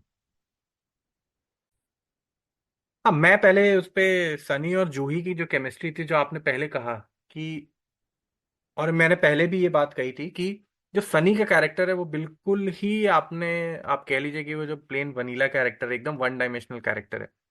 उसमें आपने कोई स्कोप छोड़ी नहीं है कि उनकी जो परेशानी है वो आप थोड़ी सी उजागर करें। वो आपको दिख रहा है कि हाँ, उनको एक बंदा परेशान कर रहा है, पर वो एकदम सरफेस लेवल पे रहती है कि, और आपने बहुत अच्छे से वो बताया कि हाँ, शायद जाके वहां पे वो परेशान होते हैं जब वो एक छुट्टी भी मनाने गए हैं, तो वहां पे भी वो उसके बारे में सोच रहे हैं। और ये बिल्कुल मुझे लगता है कि एकदम नेचुरल लगता अगर ये दिखाया जाता कहानी में। और मेरा ये मानना है कि एक और उस ओरिजिनल पॉइंट पे मैं आऊंगा कि जो हम शाहरुख खान के साथ थोड़ी हमारी सिंपैथी हो रही थी, वो इस वजह से ही हो रही थी कि ये जो केमिस्ट्री थी वो मिसिंग थी, कि सनी देओल और जूही चावला के बीच अगर आप एक कपल दिखा रहे हैं फिल्म में, तो वो बिल्कुल मुझे कन्विंसिंग लगना चाहिए कि दे आर अ कपल। और वो जिस तरह से कह रही है कि भाई कि मैं सुनील के साथ ही रहूंगी, एंड मुझे तुम पसंद हो, और वो भी कह रहे हैं कि मैं तुम्हारे लिए कुछ भी करूंगा और तुम्हें कुछ नहीं होने दूंगा, तो वो चीज परफॉर्मेंस में नहीं दिखी, और शायद राइटिंग का ही दोष है वो मेरे हिसाब से, एक्टिंग से ज्यादा। वो मुझे बिल्कुल समझ में मेरे मुझे बिल्कुल भी पची नहीं वो बात। और बाकी जो आपने सनी की एज अ हीरो और विलेन वाली बात करी, आपने पहले कहा था वो जो शुरुआत का सीन है, और मैं आपको भी दूंगा मौका उस बात पर बोलने का, पर मुझे भी बड़ी अजीब अजीब लगी वो बात और वो सीन, कि एक आपने उसकी एक एंट्री दिखाई कि वो एक नेवी ऑफिसर है, वो हेलीकॉप्टर से उतरता है और तुरंत उसे एक मिशन दिया जा रहा है कि उसे एक बच्ची जो किडनैप हो गई उसे बचाना है। और हम आपने जब स्टोरी बताई थी, तो वो स्टोरी है कि एक बंदा एक लड़की के लिए ऑब्सेस्ड हो गया है, और आप वो कहानी दिखाना चाह रहे हैं। और मुझे लगता है ट्रेलर भी मैं देख रहा था कि ट्रेलर में गया था, और वो ट्रेलर में भी वही दिखता है, पर लेकिन ट्रेलर की शुरुआत में वो एकदम ब्लैक कमांडो बन के सनी निकल के आते हैं। तो वहां पे मुझे बड़ी इनकंसिस्टेंसी लगती है कि आप 10 मिनट शुरू के आपने वो किडनैपिंग वगैरह में निकाल दिए, और प्रोबेबली वो जो हम मेरे ख्याल से वो सिंड्रोम है हमारे यहाँ जो एक्टर्स को, कि भाई कि मैं हूं तो मैं शायद एक एक्शन सीन होना चाहिए, मेरा हीरोइन के साथ गाना होना चाहिए वो। और इसीलिए मतलब मैं बार बार फिर वो कह रहा हूँ कि इसीलिए फिल्म थोड़ी सी आपकी जो ओवरऑल आपका जो प्रोडक्ट है वो वीक होता जाता है। तो अब मैं आपसे पूछता हूँ कि जो आप सनी देओल के बारे में कह रहे थे कि ये हीरो या विलेन का जो हमारा एक कश्मकश रहती है हमारे यहाँ, कि हमें भैया हीरो हीरो के ही रोल करने हैं। कि मैंने ये भी सुना था कि आमिर खान ने भी फिल्म इसलिए छोड़ी थी क्योंकि वो नेगेटिव किरदार उस समय नहीं प्ले करना चाहते थे, कि भाई ऑडियंस मुझे एक्सेप्ट नहीं करेगी, या जो भी उनके रीजन थे। तो आपको क्या लगता है कि सनी देओल ने अपने आप को रिस्ट्रिक्ट किया इस फिल्म में, या फिर उनके जो इनपुट्स रहे होंगे वो ये थे कि भाई कि मैं फिल्म का हीरो हूँ, और मुझे ही मतलब I should be the centre of attraction.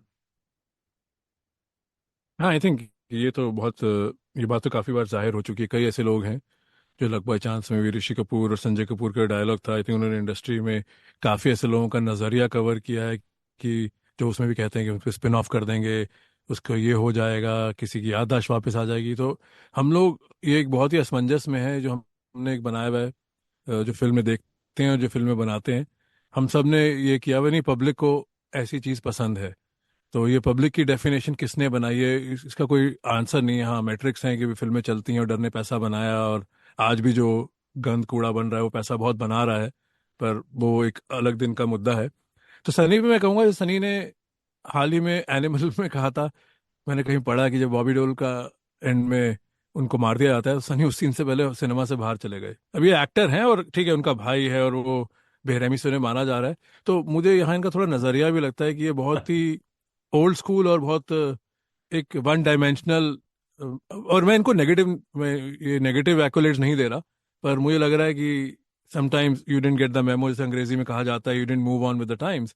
तो for an actor I think इन्होंने कई बार वो अपनी कमेंट्री में दिया है कि इनकी सोच शायद धर्मेंद्र के ज़माने की ही है, राइट।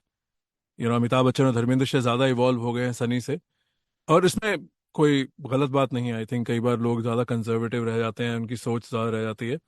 तो ये, पर हाँ, ये ओवरऑल मानना कि हीरो विलन का, आई थिंक तुमने कहा है, वो जो शुरू में सीन डाला गया है कमांडो वाला, क्या पता वो सीन सनी को कन्विंस कराने के लिए डाला गया हो, क्योंकि सनी ने एक इंटरव्यू में भी कहा था कि भाई मैं एक नेवी ऑफिसर हूँ, ये एक लड़का जो हमें पता नहीं इसकी बैकग्राउंड क्या है, ये मुझे छुरा कैसे मार सकता है। तो फिर आई थिंक उन्होंने आपकी अदालत या कहीं इंटरव्यू में कहा था। तो फिर उन्होंने कहा कि मैंने यश जी से बात की, क्योंकि उनको बहुत गुस्सा आ रहा था, उन्होंने अपनी जीन्स फाड़ दी थी जेब में हाथ डाल के। अब पता नहीं जीन्स कोई कैसे फाड़ सकता है, सनी ही फाड़ सकता है, बट शायद हुआ हो ये भी। तो I mean I mean Dharmendra ने तो पर मैं किसी का। एक बात ये कहूंगा कि वो बड़ा हम्म। वैलिड पॉइंट था, जो वो मैं उस बात से कन्विंस था कि जब जो सनी देओल जो आर्गुमेंट दे रहे थे कि वो बंदा मुझे छुरा नहीं मार सकता, और मुझे बिल्कुल बेशक मैं उस बेशक, बात से बिल्कुल उस सहमत था बात में, कि वो हाँ अगर हाँ। नेवी ऑफिसर है, और वो बिल्कुल एक वैलिड पॉइंट था कि कोई भी, because he is so well trained, right. और आप खास करके ऐसी फिल्म है जहां आपने उसको शुरू में दिखाया कि वो दिलीप टाइल कहता है कि भाई तुम्हारे अलावा कोई ये मिशन कर नहीं सकता है, फिर उसको अगर कोई एक ऐसा हाँ, बंदा ये जो कि पता नहीं आर्मी और एयरफोर्स में ऐसी बातें होती होंगी, वो बाकी सब भी ट्रेंड ऑफिसर है, भाई तू आ जा, तुमसे बेहतर कोई नहीं है। हाँ हाँ, तो वही मैं कह रहा हूँ। पर अगर आपने वैसा एक इमेज बना दी एक बंदे की, और फिर उसको आप कह रहे हो कि कि भाई उससे राहुल जैसा जो कि दिन भर कुछ नहीं कर रहा है, बस एक अपनी इमेजिनरी मॉम से बात कर रहे हैं फोन पे, वो आके उन्हें चाकू मार देता है। तो वो मुझे लगा कि आई थिंक वैलिड पॉइंट था, और यश चोपड़ा ने शायद उनकी बात मानी भी फिर, कि जब वो उन्होंने कहा था कि वो मुझे जब देख नहीं रहा हो, तब वो मुझे चाकू मार दे। तो मैं इस बात को खत्म हाँ करके ना एक किस्सा सुनाता हूँ, जो आई थिंक एक वो मानसिक, एक आई थिंक एक जो नजरिया था उस जमाने में, और शायद कई लोगों का आज भी हो, हीरो विलन की डेफिनेशन का। तो हमारे घर में, मेरी मासी के घर में एक आंटी आती थी, उनकी फ्रेंड थी, वो अमृतसर से आती थी। तो बचपन से ही हम लोग अपने कजन्स के साथ बहुत रहे हैं, तो मैं और मेरी सिस्टर उन आंटी से बहुत क्लोज थे। और जो हम बड़े हो गए, और उन आंटी, वो आई थिंक वो पहला ऐसा शख्स था, देखो कैसी कैसी बातें याद आती हैं, वो पहला ऐसा शख्स था जिन्होंने मुझे और मेरी सिस्टर को एक एक बैक एंड फोर्थ कॉन्वर्सेशन की इंकरेजमेंट दी। हमारे घर में हमें छूट तो बहुत थी, पर हम उन आंटी से ऐसे डिबेट करते हैं जैसे हमारी हम उम्र है। तो मुझे डांट भी पड़ी थी। तो ये खलनायक जब रिलीज हुई थी, तो हम लोग गर्मियों, आई थिंक तब गर्मियाँ ही थी, तो हम लोग रात वहीं रुके थे। तो अपनी मासी के यहाँ, तो आंटी से हम लोग रात को बात कर रहे थे, तो तब मैं ट्वेल्थ में ही था। तो उन्होंने कहा कि भाई इस फिल्म का हीरो जैकी श्रॉफ है। तो मैंने कहा नहीं, फिल्म का हीरो तो संजय दत्त है। तब हमें प्रोटैगनिस्ट एंटैगनिस्ट ये चीज़ें नहीं पता थी। तो वो कह रही नहीं, जैकी श्रॉफ है, गंगा उसको मिलती है एंड में, जो माधुरी का कैरेक्टर है। मैंने कहा बट कहानी तो संजय दत्त की है। मैं कहा चलें, कल आपको मैं शीला सिनेमा लेके जाता हूँ, और जो बाहर 300 लोग सिनेमा के बाहर खड़े हैं, उनसे सबसे पूछेंगे कि आप फिल्म संजय दत्त की वजह से देखने आए हैं जैकी श्रॉफ की। कहती है, ये कोई बात हुई? तो मैं भी थोड़ा एक्साइटेड हो गया। तो फिर मुझे मेरी मासी ने डांटा कि तमीज से बात करो, पर उन आंटी का नहीं नहीं, हम लोग डिस्कस कर रहे हैं। तो वो बात मुझे आज भी लगती है कि एक सोसाइटल नॉर्म था कि चाहे दिलीप कुमार अंदाज में हल्का सा नेगेटिव रोल थे, पर वो राज कपूर के साथ थे, दो दिग्गज कलाकार थे। तो वो, किसी ने ये नहीं कहा होगा कि दिलीप कुमार विलन थे, पर उसमें वो इतने फ्लैट आउट विलन भी नहीं थे। अगर लोगों ने अंदाज नहीं देखी तो मैं कहूँगा देखनी चाहिए। दिलीप कुमार, नरगिस, राज कपूर का प्लग इन कर रहा हूँ। बट आई थिंक ये डर, बाजीगर, खलनायक और अंजाम के दौर में ये बहुत इंपॉर्टेंट कॉन्वर्सेशन थी फैंस के बीच में, कि इस फिल्म का हीरो कौन है।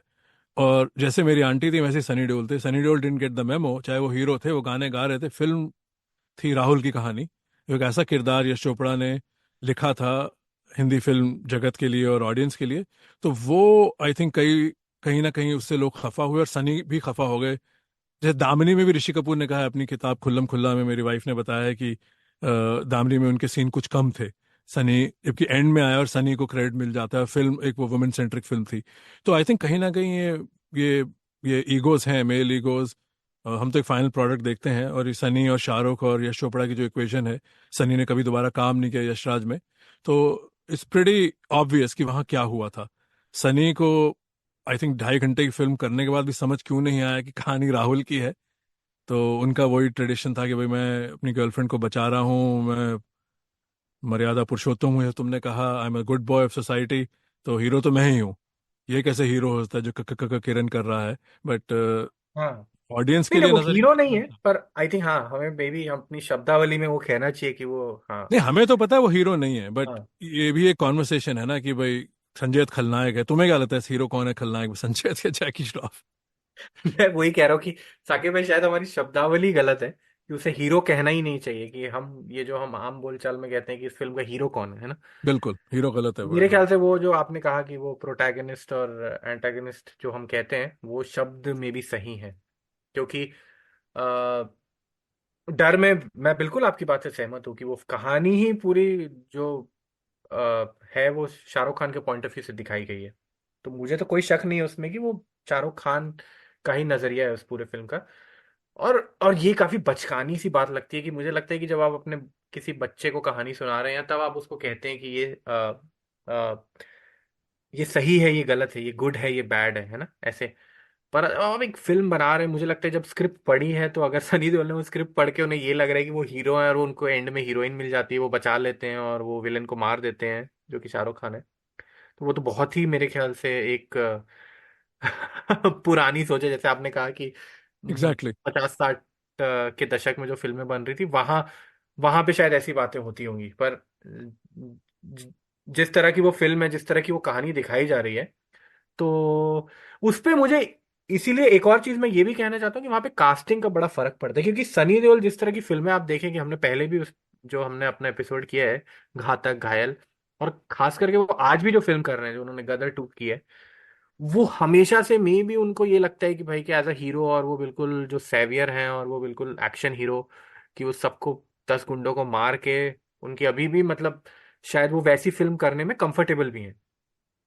तो मेरा ये मानना है कि ऐसी फिल्म में भी फिर किरदार भी आपको अगर कास्ट आप ऐसे ले, जैसे कि अगर हम बाजीगर से कंपेयर करें, राइट, अब वहां पे भी आप देखिए कि वो जो दूसरा एक्टर है सिद्धार्थ, अब वो ये भी है कि आई थिंक एक एक्टर की पर्सनालिटी और उसकी मतलब Siddharth hmm. Was not as big a personality as Sunny Deol, nowhere near, right.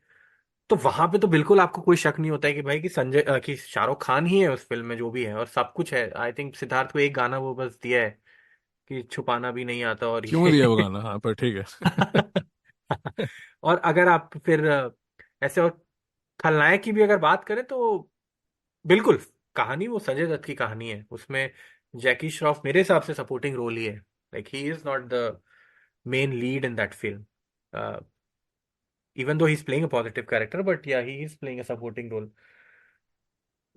तो ये बड़ी, और हाँ, मे बी टाइम के साथ लोग इवॉल्व हुए होंगे अब तो इंडस्ट्री में, नहीं बिल्कुल पर यार, और ये नहीं कि उस वक्त मुझे बात बहुत जल्दी समझ आ गई थी, पर मुझे इतना पता था कि भाई टाइटल पे पोस्टर पे संजय दत्त हैं, राइट। बल्लू हाँ बलराम संजय दत्त हैं। जैसे अब हाँ दीवार है, राइट। दीवार में भी जैसे हमने पहले बात की है कि मेरे पास माँ है, कई लोग, अब तुम कहोगे कि फिर हम वहां पहुंच गए और किसी ने ऐसा कहा नहीं। मैंने लोगों से सुना है, दिल्ली में लोगों ने आया था, वो शशि कपूर ने अमिताभ को चुप करा दिया। मैंने कहा, "वो क्या चुप कराया? वो लाइन मेरे पास माँ है और माँ उसी के पास है, but Amitabh dominates every scene Deewaar में।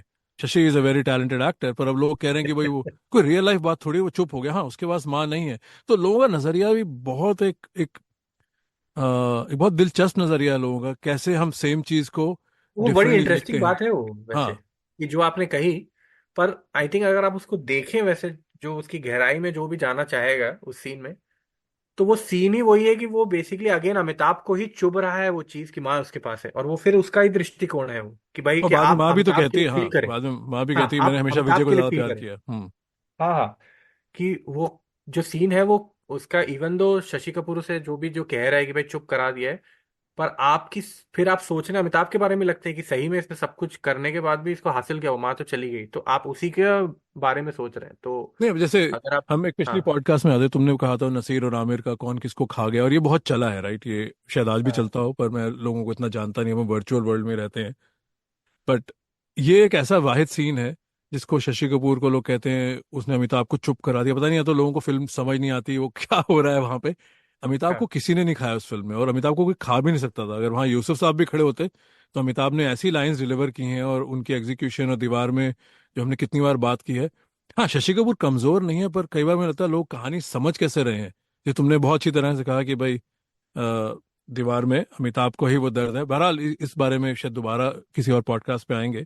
पर मैं एक शाहरुख खान के बारे में ये भी कहना चाहता हूँ, डर का किरदार था। अगर हम खलनायक वाली बात पे जाएं, खलनायक में जो हम्म बल्लू बलराम है वो एक क्लासिक टेररिस्ट टेम्पलेट है कि वो लड़का हम्म बहक गया, और फिर उसको एक वैसी एक लीडर ने, एक फोर्स ने उसका ब्रेन वॉश कर दिया।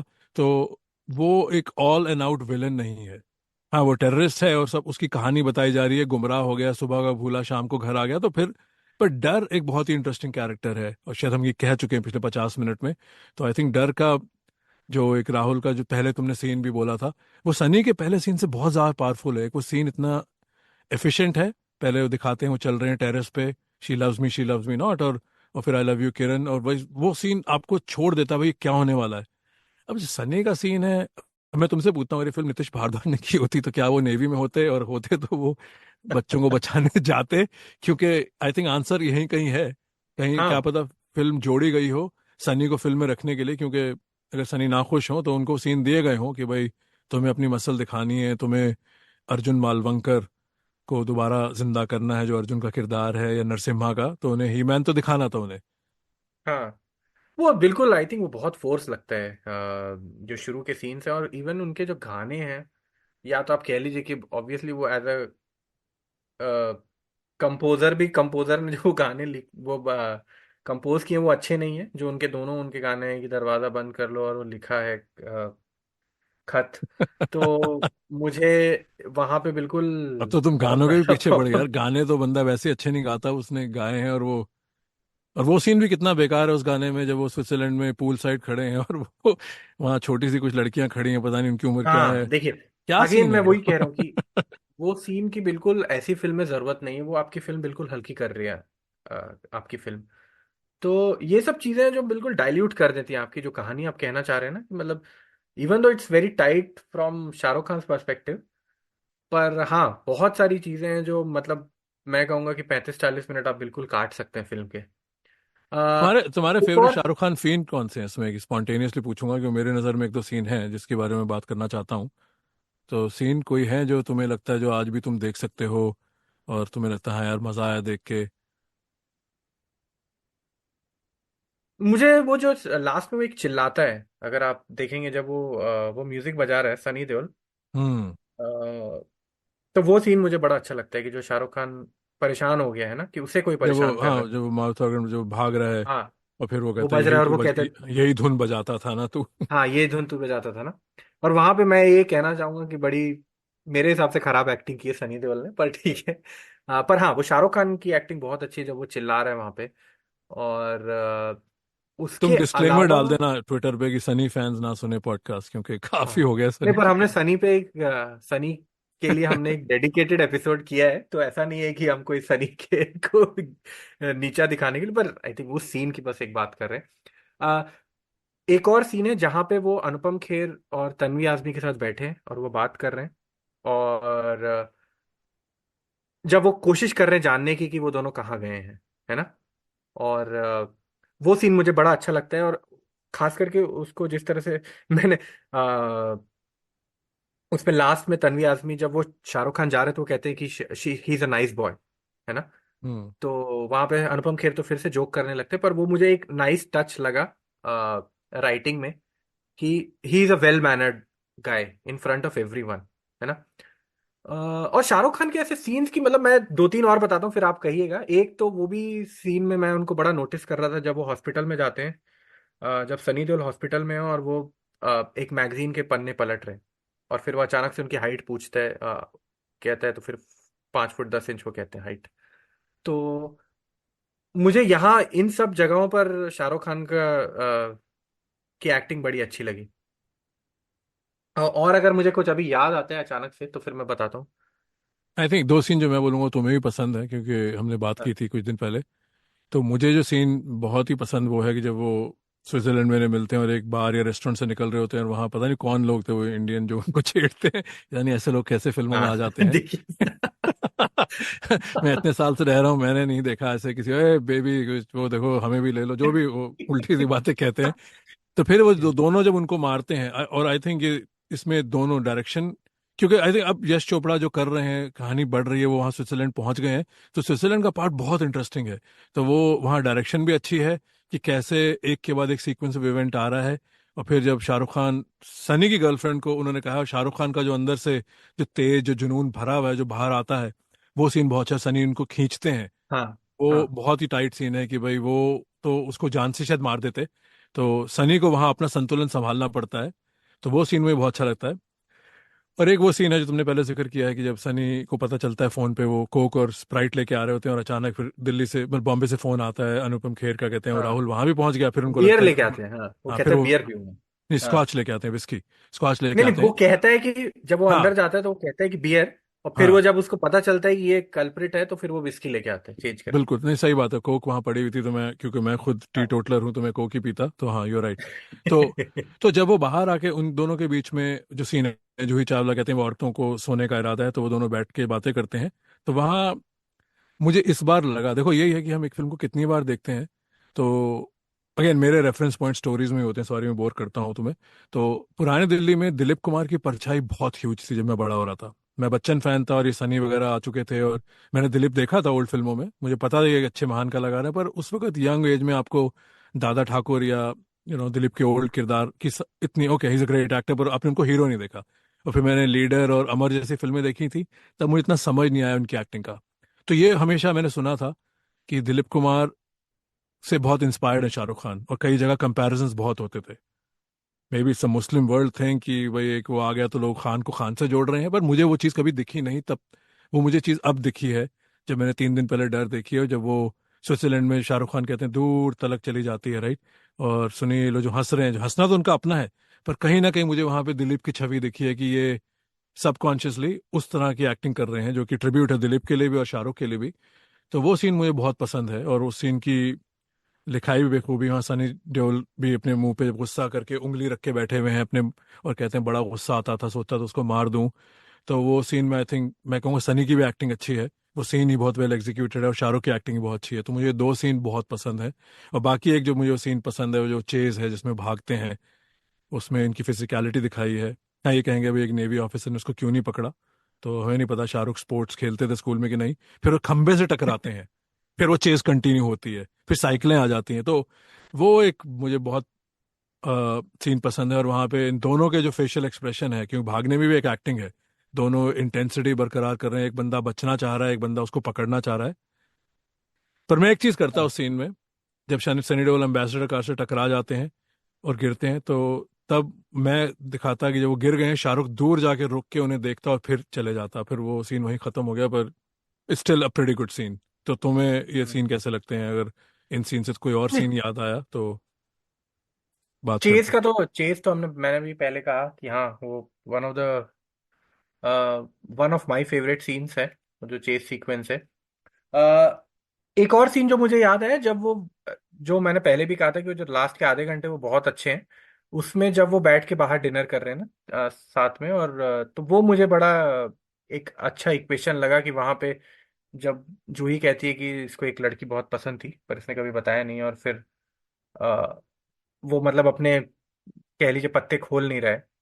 और मेरे हिसाब से वहां पे शायद एज एन ऑडियंस मेरे को लग रहा था कि शायद वहां पे हिंट हो जाना चाहिए एज अ कपल आपको, कि अगर आपने इतना कनेक्ट कर लिया कि इसको एक लड़की पसंद थी जो बहुत ये like he was in love with somebody, तो वहां पे थोड़ा सा तो क्लिक होना चाहिए था। बट इट्स ओके, मतलब जो जहां पे उनको क्लिक करता है अनुपम खेर का, that's also okay for me. पर that was also really nicely done scene मेरे हिसाब से। इवन एक सीन मुझे अभी याद आ रहा है कि जहां पे फाइनली जब वो पुलिस ऑफिसर बताने आता है कि अनु कपूर मर गया है, तो जो वो एक उनको रोक के पूछता है कि मैंने आपको कहीं देखा है, तो फिर वो कहते हैं कि हॉस्पिटल में मैं था, और फिर वो एक कनिंग सी स्माइल, वो जब उसको नंबर पता चल जाता है, एक तो पहली बात है कि वो सीन में वो नंबर जोर से बताती है स्विट्जरलैंड का, लेकिन वो जो एक स्माइल सी पास करते हैं और उनको लगता है कि now I have got them, है ना। वो वो सीन भी मुझे पसंद है। मैं एक और चीज कहना चाहूंगा यहाँ पे कि अंजाम की हमने पहले बात करी थी, मुझे अंजाम का जो कैरेक्टर है उसमें मुझे थोड़े से ज्यादा क्या कह लीजिए लेयरिंग लगती है, क्योंकि वहां पे थोड़ा सा वो जो कैरेक्टर है ना, वो मतलब ओपनली फ्लर्ट भी कर रहा है माधुरी के साथ, वो उसको वू कर रहा है, और जो वो गाना है बड़ी मुश्किल है ना। तो और फिर वो धीरे धीरे जब उसको रिजेक्ट कर रही है, तो वहां पे वो फिर वो थोड़ा सा मैनिपुलेटिव हो रहा है, और फिर वहां पे कहानी तो बिल्कुल अलग है वहां पे, क्योंकि वहां पे वो रिवेंज भी ले रही है उससे। यहाँ पे कोई, जूही इज नॉट आफ्टर शाहरुख इन डर, पर वहां पे तो वो प्रॉपर एक रिवेंज है। बट वहां पे मुझे लगा है कि कुछ कुछ अगर जो सीन्स है वहां पे शाहरुख खान ने बहुत अच्छी एक्टिंग करी है, कि इवन तो वहां पे वो ज्यादा वायलेंट हो जाता है और वहां पे तो वो माधुरी को भी मारने लगता है, और फिर वो मर्डर वर्डर तो करता ही है, उसके पति को भी मार रहा है, जो कि डर में भी कर रहा है, लेकिन वहां पे ही like more violent but also manipulative, जो कि यहाँ पे वो बिल्कुल बैकग्राउंड में आउटविट करने की कोशिश कर रहे हैं। बट ओवरऑल मैं मानता हूँ कि हाँ, जो कैरेक्टर है राहुल का, वो बेटर है विजय से इस पे। अ, एक इज डेफिनेटली बेटर रिटर्न, और उसमें आप वेस्टेड भी ज़्यादा हैं, और वो हाँ कहानी भी टाइट है। अंजाम तो मुझे इतनी याद भी नहीं है, और शायद अंजाम मैंने 2 या 3 बार ही देखी। लोग कहेंगे 2 या 3 बार के बाद कैसे याद नहीं है, पर मुझे नहीं लगता अंजाम मैंने कभी दोबारा पिक की है इंडिया हाँ से निकलने के बाद। तो हाँ, अंजाम में, और बहुत जल्दी अंजाम में जब आप फिल्म देख रहे होते हैं, इतना मुझे याद है, जो तुमने मुझसे पहला सवाल किया था कि आप रूट कर रहे थे, आप चाह रहे थे कि उसके मरने पे लोगों को हाँ, अफसोस मैं हो। उसी पे अं- वापस आना चाह रहा हाँ, था। हाँ अंजाम में तो बहुत जल्दी एस्टेब्लिश हो जाता है कि ये कैरेक्टर रूट करने लायक नहीं है। तो वहाँ पे क्लियरली आइडेंटिफाई उनकी इवल साइड निकल आती है, और उसमें कोई वो बाइपोलर भी नहीं है। जैसे डर में तो आप थोड़ा कह सकते हैं कि भाई अपनी माँ से बात कर रहे हैं, वो अकेला बच्चा रहा है, दिलीप वहां पे ताहेल रियल कहते मॉम हैं। है उसकी। हाँ हाँ, और वहाँ पे मतलब अंजाम में। उनके कोई ऐसे इश्यूज नहीं है, ही इज जस्ट, यानी कि डर का बंदा कोई सेंट है, डर का कैरेक्टर। डर का कैरेक्टर हाँ कोई, लोग हम ये कह देंगे आज की जबान में कि भाई उनको डेफिनेटली हेल्प चाहिए, मेडिकल हेल्प चाहिए उनको। एक क्या कहते हैं, कंसल्टिंग में एक डॉक्टर के साथ उनके सेशन होने चाहिए, मतलब उनके दोस्त होने चाहिए उनको। वो कैरेक्टर को आप फिर भी वापस ला सकते हैं। अंजाम के कैरेक्टर में आप इंटरेस्टेड ही नहीं है, एक स्टेज के बाद आप कहेंगे नहीं मुझे, ये हाँ, मुझे कोई इसको बेनिफिट ऑफ डाउट नहीं देना इस कैरेक्टर को। हम्म। और डर की मैं एक और चीज ये भी कहूंगा कि अंजाम में तो आप क्लियरली वो मोटिव स्टैब्लिश हो जाता है कि भाई रिजेक्ट कर रही है, तो वहां पे उसे वो बुरा लग रहा है कि मुझे रिजेक्ट कर दिया है ना। वहां पे वो कोई उससे ऐसा कोई ऑब्सेस रहता नहीं है। वो बाद में जब रिजेक्शन उसे मिलता है कि वो हो जाता है, फिर वो करता है। डर में एक चीज जो मुझे बहुत अच्छी लगी वो ये है कि उन्होंने उसके मोटिव ज्यादा बताने की, like they have left it as open ended, कि भाई वो ऐसा क्यों है। केवल एक सीन में वो दिखाया जाता है जब दिलीप ताहिल जाता है और वो डॉक्टर से कहता है कि भाई ये अपनी माँ से बात करता है, पर माँ तो मर चुकी है। उसके अलावा दे डोंट गो और delve into that mental issues की। वो चीज मुझे अच्छी लगी कि like they are not going into that direction कि भाई कि वो ऐसा क्यों हो गया है, उसका एकदम motive. Because sometimes like that's how your brain works और that's how mental illness also works, कि भाई you never know like why somebody is behaving that way. तो वो चीज मुझे लगी कि क्योंकि कभी कभी फिल्मों में हम बहुत स्पून फीडिंग करते हैं कि भाई कि ये था, बट वहां पे बस एक ओपन एंडेड वे में वो दिखाया गया है। पर मैं शुरुआती अपने क्वेश्चन पे फिर से आता हूँ और इसको मैं रीफ्रेम करता हूँ कि पहला सवाल था कि were we rooting for Shahrukh Khan. Now I am asking you कि do you think Darr glorifies the negative character और the villain in the film. जब हम हम्म। इतनी बात कर चुके हैं, पर तो uh, इसमें तो मैं समझता मैं, हूँ इसमें एक बिल्कुल लेयर है, एक और बिल्कुल, काफी लेयर्स हैं। हाँ तो इसमें तो मैं फिर हाल ही में आई फिल्म जानवर की बात भी करूंगा, जिसको एनिमल। एनिमल। हाँ, जानवर तो तो अक्षय कुमार की फिल्म थी साकी भाई। उसके बारे में तो फिर कभी बात एनिमल नहीं है। करूंगा। वो तो हाँ पता नहीं क्या फिल्म थी वो। उसमें करिश्मा कपूर थी ना, जानवर, अक्षय कुमार। हाँ ओके। इससे पता चलता है हम लोगों ने कितनी बेफजूल फिल्में भी देखी हुई हैं, और हमें सब पता है इन फिल्मों के बारे में। हाँ काश कुछ ये घंटे वापस ले लें, बट हाँ, यार अब ये सारी चीज़ें ना, डर को जो है, मैंने पहले भी कहा है कि ये हिस्ट्री एक तरह से रीराइट हो रही है, जिसको रिवाइज कहते हैं, राइट, क्रिकेट कमेंट्री को भी। और सोसाइटी को ऐसे चेक, यू नो ऐसे चेक पॉइंट लगाने चाहिए कि भाई जो कल गलत था उसको गलत कह दो।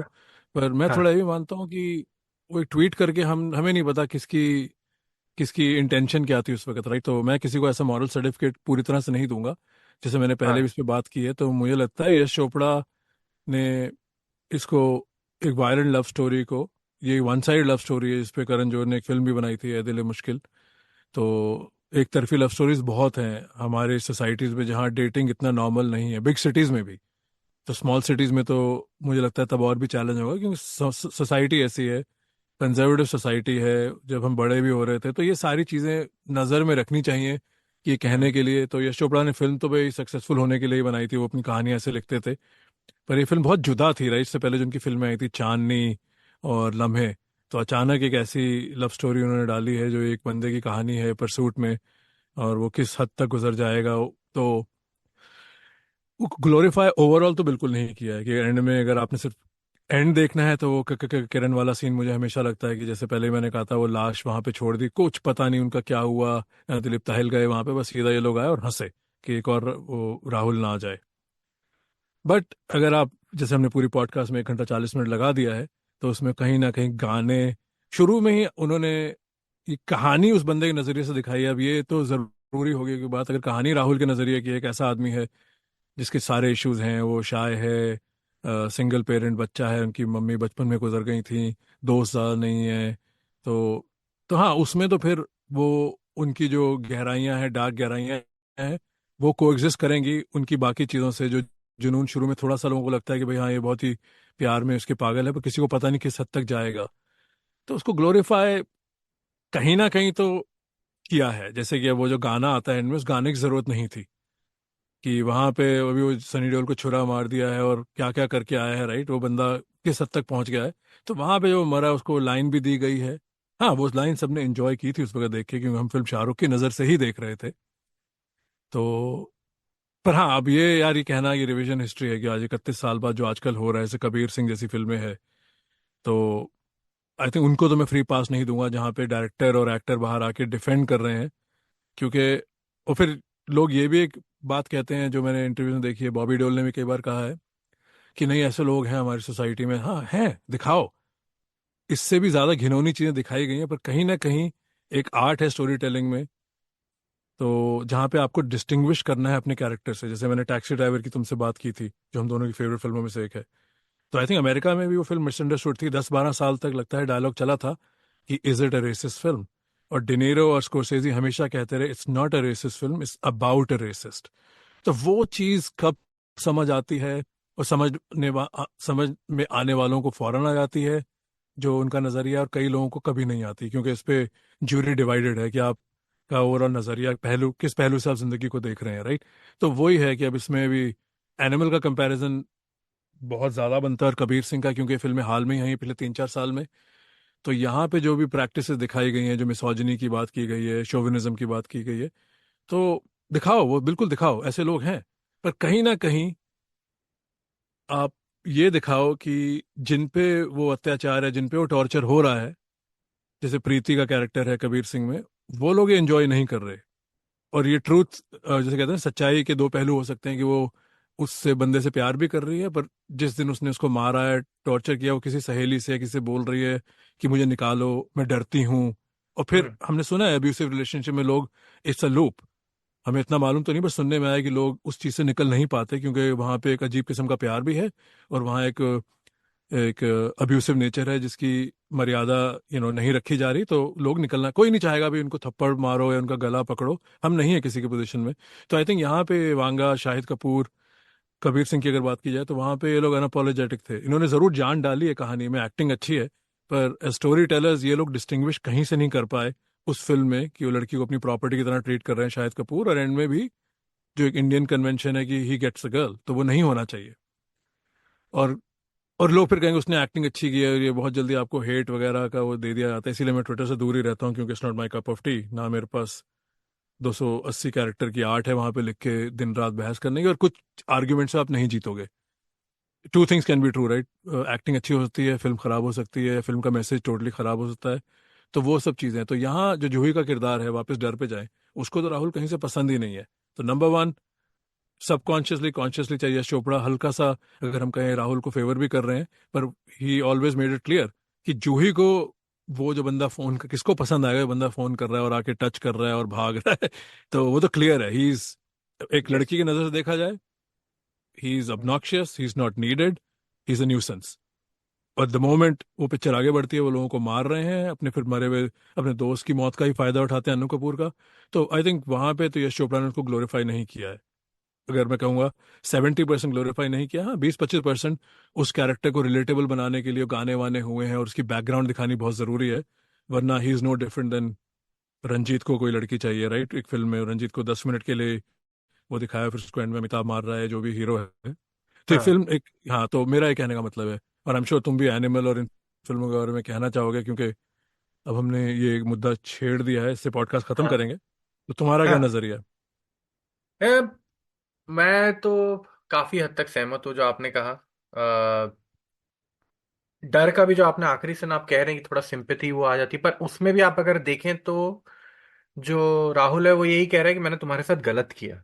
राइट। तो एक नजरिया ये भी है देखने का कि भाई कि उसको भी, इवन दो मैं उस चीज से उतना एग्री नहीं करता, मुझे लगता है वहां पे वो फिल्म वो मर जाना चाहिए और उसका कोई डायलॉग नहीं होना चाहिए।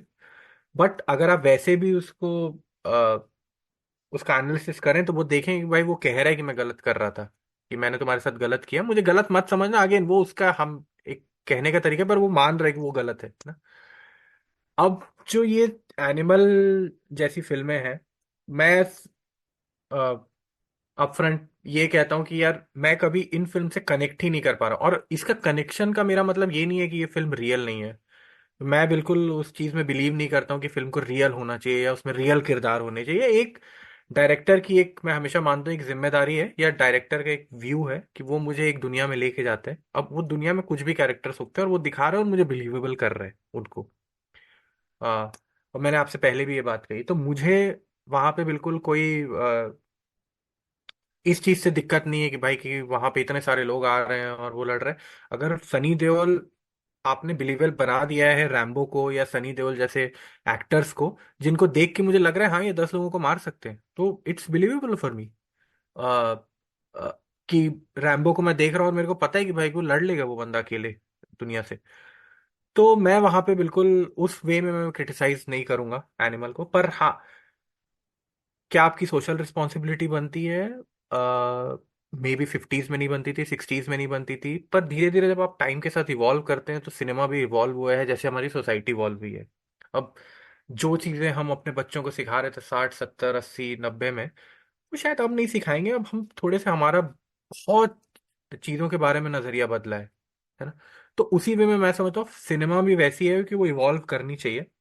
तो आप जब अभी की सिनेमा दिखा रहे हैं तो आपके ऊपर बिल्कुल ज्यादा एक तो एक क्या बोलते हैं कि ज्यादा नजरें पड़ेंगी और आपको क्रिटिसिज्म भी ज्यादा मिलेगा और बहुत सारे लोग आकलन करेंगे। अब जैसे कि हम बैठ के डर के बारे में बात करेंगे, शायद 93 में इंटरनेट होता हमारे पास, तो उस समय शायद डर को भी ऐसे ही डाइसेक्ट किया जाता और जैसे कि हम आज कर रहे हैं ना, कि उस समय हो सकता है हम कहते कि हाँ भाई ये नहीं दिखाना था, वो नहीं दिखाना तो उसमें में मुझे लगता है कि एनिमल का जो क्रिटिसिज्म है वो बिल्कुल वैलिड है, कि कुछ लोगों को पसंद भी आई है फिल्म ने, इतने पैसे कमाए तो डेफिनेटली बहुत सारी ऑडियंस के साथ वो कनेक्ट भी करिए। पर इंडिविजुअली मेरा ये मानना है कि मैं बिल्कुल कनेक्ट नहीं कर पाया। मैंने फिल्म थिएटर में नहीं देखी, मैंने नेटफ्लिक्स पर देखी, पर मैं इमोशनली कभी भी उस कैरेक्टर से कभी भी कनेक्ट नहीं हो पाया। कुछ चीजें थी फिल्म की जो हाँ आप कह सकते कि हाँ ठीक है, but again it looks like कि बहुत सारी चीजें फोर्स लगती हैं, बहुत सारी चीजों का जो मैं डर में जैसे कह रहा था कि वो बड़ा ओपन एंडेड है, छोड़ा है कि वो अब शाहरुख खान का कैरेक्टर वैसा क्यों है। अब रणबीर कपूर का कैरेक्टर वहां पे एनिमल में मुझे लगता है कि आपने थोड़ा सा जो शुरू में दिखाया है कि वो किस वजह से उसके मोटिव्स हैं और वो क्यों ऐसा हुआ है, वो मुझे उतना कन्विंसिंग नहीं लगता है। और वो मुझे लगता है बड़ा हाफ बेक्ड है। और उसके अलावा जो मिसोजिनी की हम बात करें तो डेफिनेटली मैं मानता हूँ कि इट्स अ मिसोजिनिस्टिक फिल्म, कि उसमें जिस तरह से आप डायलॉग्स डाल रहे हैं, और ये बिल्कुल आपने जो एक टैक्सी ड्राइवर के बारे में कहा कि it's about a resist, right. पर वहां पे मुझे एक कैरेक्टर दिख रहा है जो वो चीजें कर रहा है। यहाँ पे एक लगता है कि एक जो मेरे ख्याल से जो कहते हैं ना कि कैम वो कि फोर्थ वॉल ब्रेक करके वो मुझे बताने की कोशिश कर रहा है रणबीर का कैरेक्टर कि भाई ये ऐसा है कि वो कुछ कुछ सीन्स हैं जो रश्मिका के साथ भी उसके, जहां पे मुझे लग रहा है बड़े फोर्स्ड है कि उसकी बिल्कुल जरूरत नहीं है वो कहानी से। मतलब आप उसको मिसोजिनिस्टिक एंगल भी अगर हटा दें तो मैं बिल्कुल कहानी बिल्कुल डिसजॉइंटेड है वो, कि भाई ये डायलॉग कैसे क्यों बोल रहा है ये बंदा अचानक से, है ना। उसको अगर उसको उसका मोटिव बदला लेना है या कुछ है, अचानक से उसके दिमाग में ये बात क्यों आ रही है। तो वहां पे मैं मुझे बड़ी दिक्कत है उस फिल्म से। हाँ हाँ हाँ, आप कहिए हाँ, कुछ मेरे कहना पास भी चाह रहे बहुत कुछ है कहने को, पर वो ये कि मैं ज़्यादा कुछ कंट्रोल में रहूँगा क्योंकि हम एनिमल पे तो पॉडकास्ट कभी करेंगे नहीं। पर अब ये डर के साथ ये कंपैरिजन बहुत वाजिब है। तो हैं। मैं दो चीज़ें कहूँगा यार। एक तो मैं अपने नज़रिए से कहूँगा, मुझे नहीं पता कि बाकी लोग क्या सोचते हैं। हम जिस समाज में आजकल रह रहे हैं ना, हम इतने इन्फ्लुएंस हैं, उठते फ़ोन के साथ हैं, हाँ सबके व्यूज़, फिर हमने एक दूसरे को व्हाट्सएप करें, देखा उसने ये ट्वीट किया, उसने वो कहा। तो ये फेमस लोगों में भी होता है। तो आई थिंक एक वांगा की परछाई है कि अब वो वांगा, अगर वो लोगों से पनाह मांग रहे हैं कि भाई मेरा इंटेंट ऐसा नहीं था, आप मुझे समझ नहीं रहे, तो दैट शिप हैज सेल्ड। क्योंकि उन्होंने दोनों फिल्मों के बाद जिस तरह से फिल्म क्रिटिक्स और बाकी और फिल्म इंडस्ट्री के लोगों को जिस तरह से उनकी बेइज्जती की है, राइट, एक टोन होती है। तो यही मेरा मानना है, यही फिल्म अगर अनुराग कश्यप ने बनाई होती या किसी और डायरेक्टर दिवाकर बैनर्जी ने बनाई होती तो उसको इतना हेट नहीं मिलता, क्योंकि एक वांगा का शैडो है, राइट, जो इस फिल्म पे छाया हुआ है। और अब मैं बात करता हूँ कि कहाँ ये उस फिल्म पे, में। पर साकिब नहीं भाई एक, एक चीज और मैं कहना चाहूंगा उस पे, फिर आप कहिएगा। सॉरी, आप अपनी बात भूलिएगा मत, आप नहीं नहीं, नोट कर लीजिए। मैं तुम्हें 19 बार हाँ। काटा है, तुम 2 बार तो काट ही सकते हो। मैं बस ये कह रहा हूँ कि जो अनुराग कश्यप और आपने दिवाकर बैनर्जी की बात करी, मुझे ऐसा लगता है कि जब आप इंटरव्यूज में आके उस कैरेक्टर को डिफेंड करते हैं, जब आप कहते हैं कि भाई कि एक रिलेशनशिप में मैं चांटा मार सकता हूँ लड़की को, तो मुझे लगता है वहां पे आपको बहुत ज्यादा बैकलैश मिलेगा, और मिलना भी चाहिए, वो हाँ बिल्कुल एग्जैक्टली, वही मैं कह रहा हूँ। वाजिब है मेरे हाँ हिसाब वही से, है मैं ना। कह रहा हूँ कि जब तो आप इसलिए डिफेंड। अगर अनुराग कश्यप आके ये कहे कि मैंने फिल्म में ये दिखाया है और बिल्कुल लड़का मार सकता है, और ये, तो मेरे को लगता है उसे भी मिलेगा क्रिटिसिज्म। अब वो बिल्कुल डिबेटेबल है कि कम मिलेगा क्योंकि उसकी रेपुटेशन ज्यादा है या जो भी है।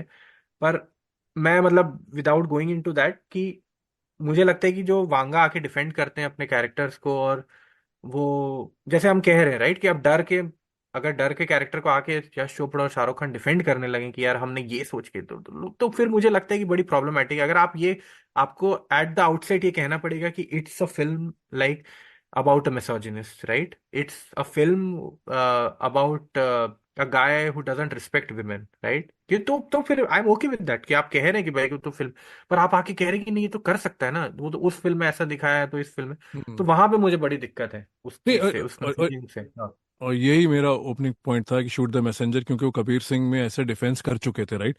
और फिर उन्होंने लोगों को यही बोला था, मैं लोगों को दिखाऊंगा वायलेंट फिल्म क्या होती है, राइट। तो यार, एक मैंने राइटिंग क्लास ली थी बहुत साल पहले, तो उसमें यही सिखाया गया था, जब आप कुछ लिखते हो ना, तो स्टोरी इज द फोकस। आपको अपनी शो ऑफ नहीं करनी, एक अच्छा सा, एक सेक्सी सा इंग्लिश आप सेंटेंस लिख रहे हैं जिसका कुछ लेना देना नहीं, जो कई लोग ट्वीट भी करते हैं, बड़ी हैवी वर्ड्स यूज करते हैं। वो बात साधारण शब्दों में भी कही जा सकती है, क्योंकि then you are going, you drifting away, जो आपका असली पॉइंट है, राइट। तो मुझे लगता है कहीं ना कहीं अगर वांगा ने ये कहानी एक एक बेटे के उसमें बनानी थी, जो बाप को बचा रहा है, और एक उसकी animalistic instinct side by side develop हो रही है, इस लूजली कनेक्टेड, कहीं से ग्रेट फिल्म नहीं होती तब भी ये, पर ये बर्दाश्त हो सकती थी अगर, क्योंकि कहीं ना कहीं लग रहा है कि Vanga got in the way of his own story. अब जैसे 2-3 सीन है, मैं उनके बारे में बोलना चाहूंगा, कि जैसे उनकी बहन को उनके जीजाजी शुरू में रणबीर के हल्का सा गाल पे पुश करते हैं, तो उसको बुरा लगता है, बहन को बचाने के लिए वो थोड़ा ओवर द टॉप है, वो गन लेके कॉलेज पहुंच जाता है, राइट, वगैरह वगैरह। चाहे कितने भी आप अल्फा मेल हो, आप अपनी बहन और माँ को बहुत मानते हैं, हमारी सोसाइटी में ज़्यादातर है ये। तो मुझे वो चीज़ समझ नहीं आई कि भाई जब रणबीर को डॉक्टर्स की टीम मिली हुई, उनकी मम्मी भी वहाँ बैठी है, वहाँ पे वो नर्स से बेहूदगी कर रहे हैं, तुम कितने बार करती हो, वहाँ उनकी माँ भी बैठी हुई है। अब उस सीन का, इवन जो रणविजय का कैरेक्टर है, तालमेल नहीं है। उसने अपनी माँ और बाप के लिए इतना कुछ करने के लिए बंदा तैयार है, तो अपनी माँ के सामने बैठ के और डॉक्टर्स के ऐसी बात करेगा।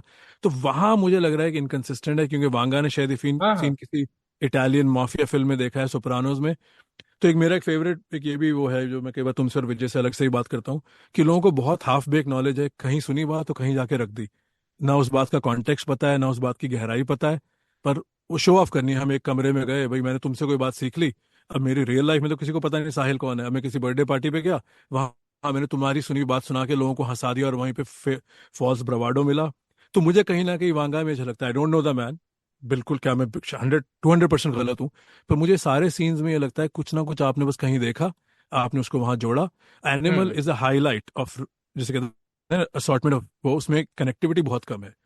और फिर जैसे मेरी वाइफ ने बोला था कि भाई ये मेल टेस्टोस्टेरोन जो कहते हैं, कि आजकल के एक आम आदमी को या यंग लड़के को, अब जैसे तृप्ति डिमरी और रणबीर का जो सीन है, जो वो गाने में लेटे वगैरह में है, बिना एक चादर पे, बिना कपड़ों, उस सीन की क्या जरूरत है।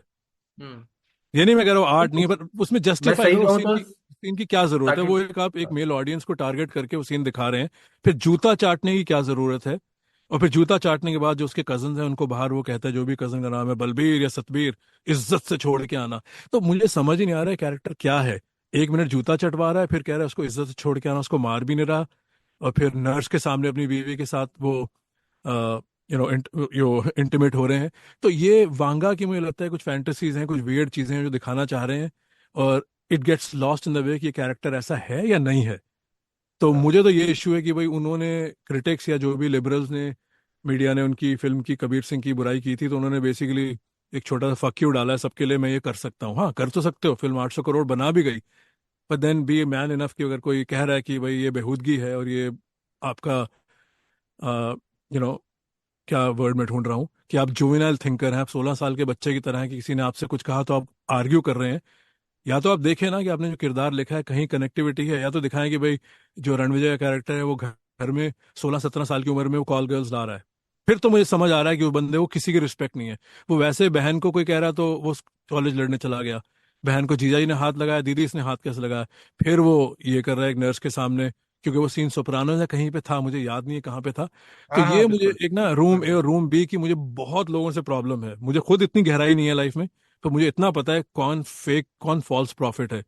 चाहे वो ट्विटर पे कोई लोग अपनी झक मार रहे हो, चाहे वो कोई फिल्म में, अब भाई वांगा तो बहुत बड़ा आदमी है कि उसने अपनी फिल्में बना दी, तो हम कौन है। पर सोसाइटी के बारे में तो मुझे भी उतना पता है, इतना वांगा को पता है, शायद वो मुझसे 2 साल छोटा है। हाँ, फिल्मों के बारे में उसे ज़्यादा पता होगा, मुझे कभी पता भी नहीं होगा, क्योंकि मैंने कभी फिल्म सेट भी नहीं देखा, ना मैंने कभी कैमरा देखा है। तो आई थिंक मेरा ये मानना है कि, और वहीं मैंने कहा था, अगर ये 3-4 सीन निकाल दी जाए, और वो जो जबरदस्ती के जो गन वाला सीन है, और यही पिक्चर अगर दिवाकर बैनर्जी ने बनाई होती, फिर हम्म। हम इस फिल्म को इतना मिसोजिनिस्ट नहीं कहते, क्योंकि कहीं ना कहीं हमारी साइकी में ये जरूर है कि जिसने बनाई वो कहना क्या चाह रहा है। और मैं फुल मानता हूँ कि वो विदाउट हाँ हिटिंग रश्मिका, वो he is playing with the people's emotions और माइंड्स।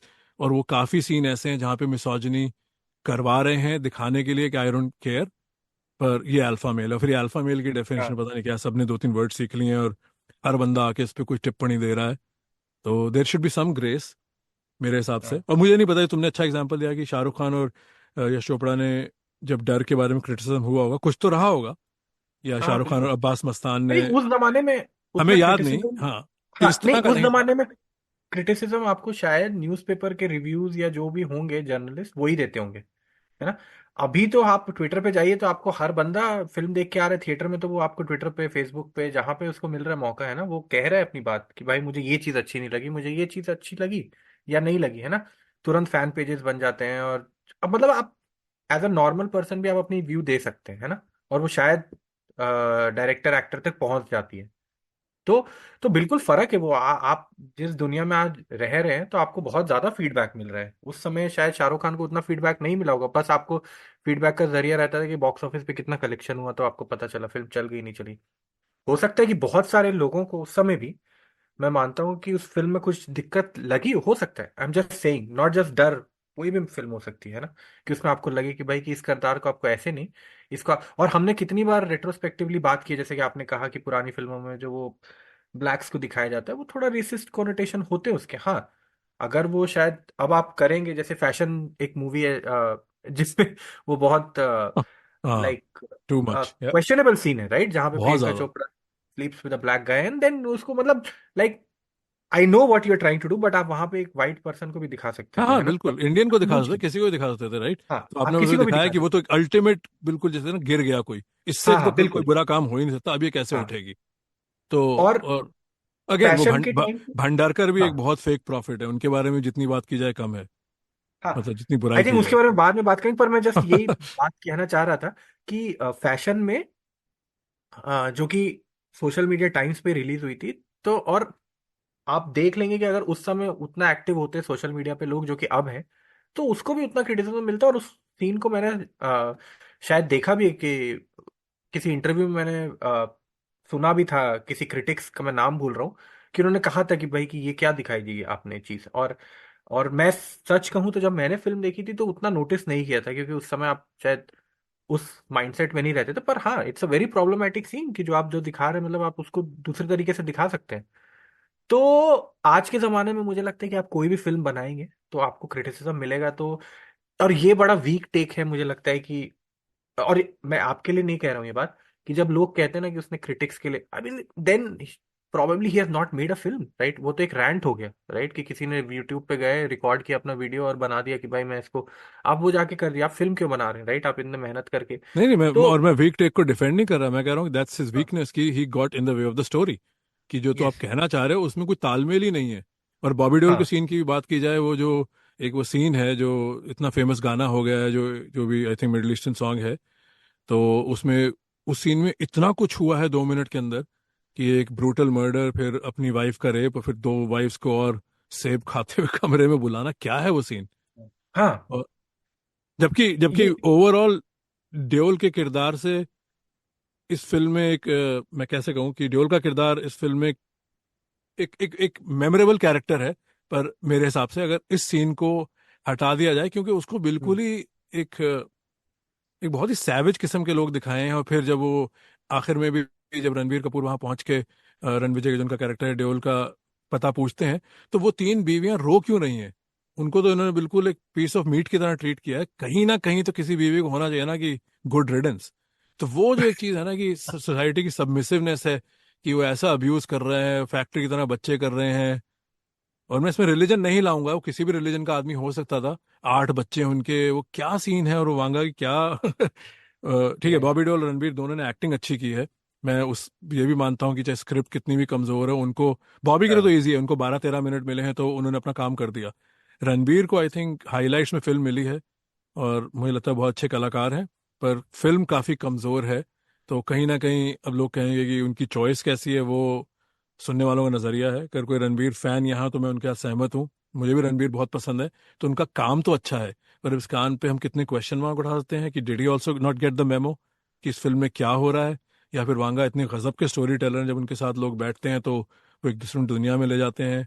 क्योंकि ये तो भाई हाँ साहिल, जितना तुम्हें और मुझे फिल्मों के बारे में पता है, अनिल कपूर, रणबीर कपूर, बॉबी देओल, इन सबको बहुत ज्यादा पता है, हम तो फैन है। तो ये हाँ, सब, नहीं देखिए, उनके लिए चलिए, मेरे ख्याल से साकिब भाई एक मैं से कह ये रहा हूँ, कहूंगा। इट कुड ऑल्सो हाँ भी बिजनेस, कि भाई जब आपने है तो आपको फिल्म के प्रोमोज इंटरव्यूज देने हैं, तो आपको फिल्म प्रमोट भी करनी है, उनका अपना हाँ काम भी हाँ है। बट कई बार मुझे लगता है कि आपका सोसाइटी का आईना इतना कमजोर क्यों है? आप एब्स्ट्रैक्ट की बात कर रहे हैं, film is not a science, film is about emotion, film is about, you know, एक एक बैलेंस की बात है, आप क्या दिखा रहे हैं, दिखाओ कितना ही बुरा, पर डिस्टेंस कर लो अपने आप को उस बुराई से। तो मुझे लगता है एनिमल कंफ्यूज है बहुत ज्यादा फिल्म। वांगा बहुत हाँ। कुछ कहना चाह रहे हैं जिसके कुछ सेंस नहीं बनती।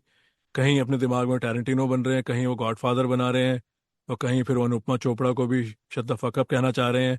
पता नहीं क्या कर रहे हैं वो, पर ओवरऑल हाँ ये और मुझे प्रोडक्ट शायद बहुत अनकन्विंसिंग उस है।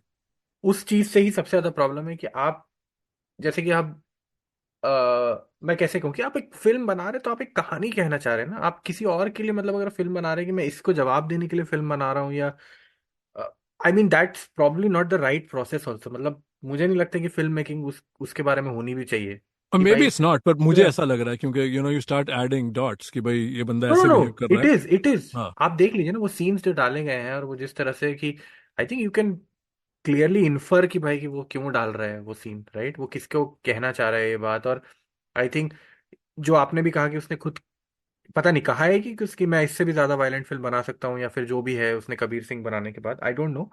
पर इट्स वेरी प्रॉब्लमैटिक अगर आप आके ये कह रहे हैं कि भाई कि मैं एक लड़की को चांटा मार सकता हूँ। मेरे को तो शायद आई थिंक वहीं पे फुल स्टॉप हो जाना चाहिए, कि लाइक वहीं पे आपको रोक देना चाहिए कि इंटरव्यूअर को, कि भाई आप क्या बोल रहे हो, राइट।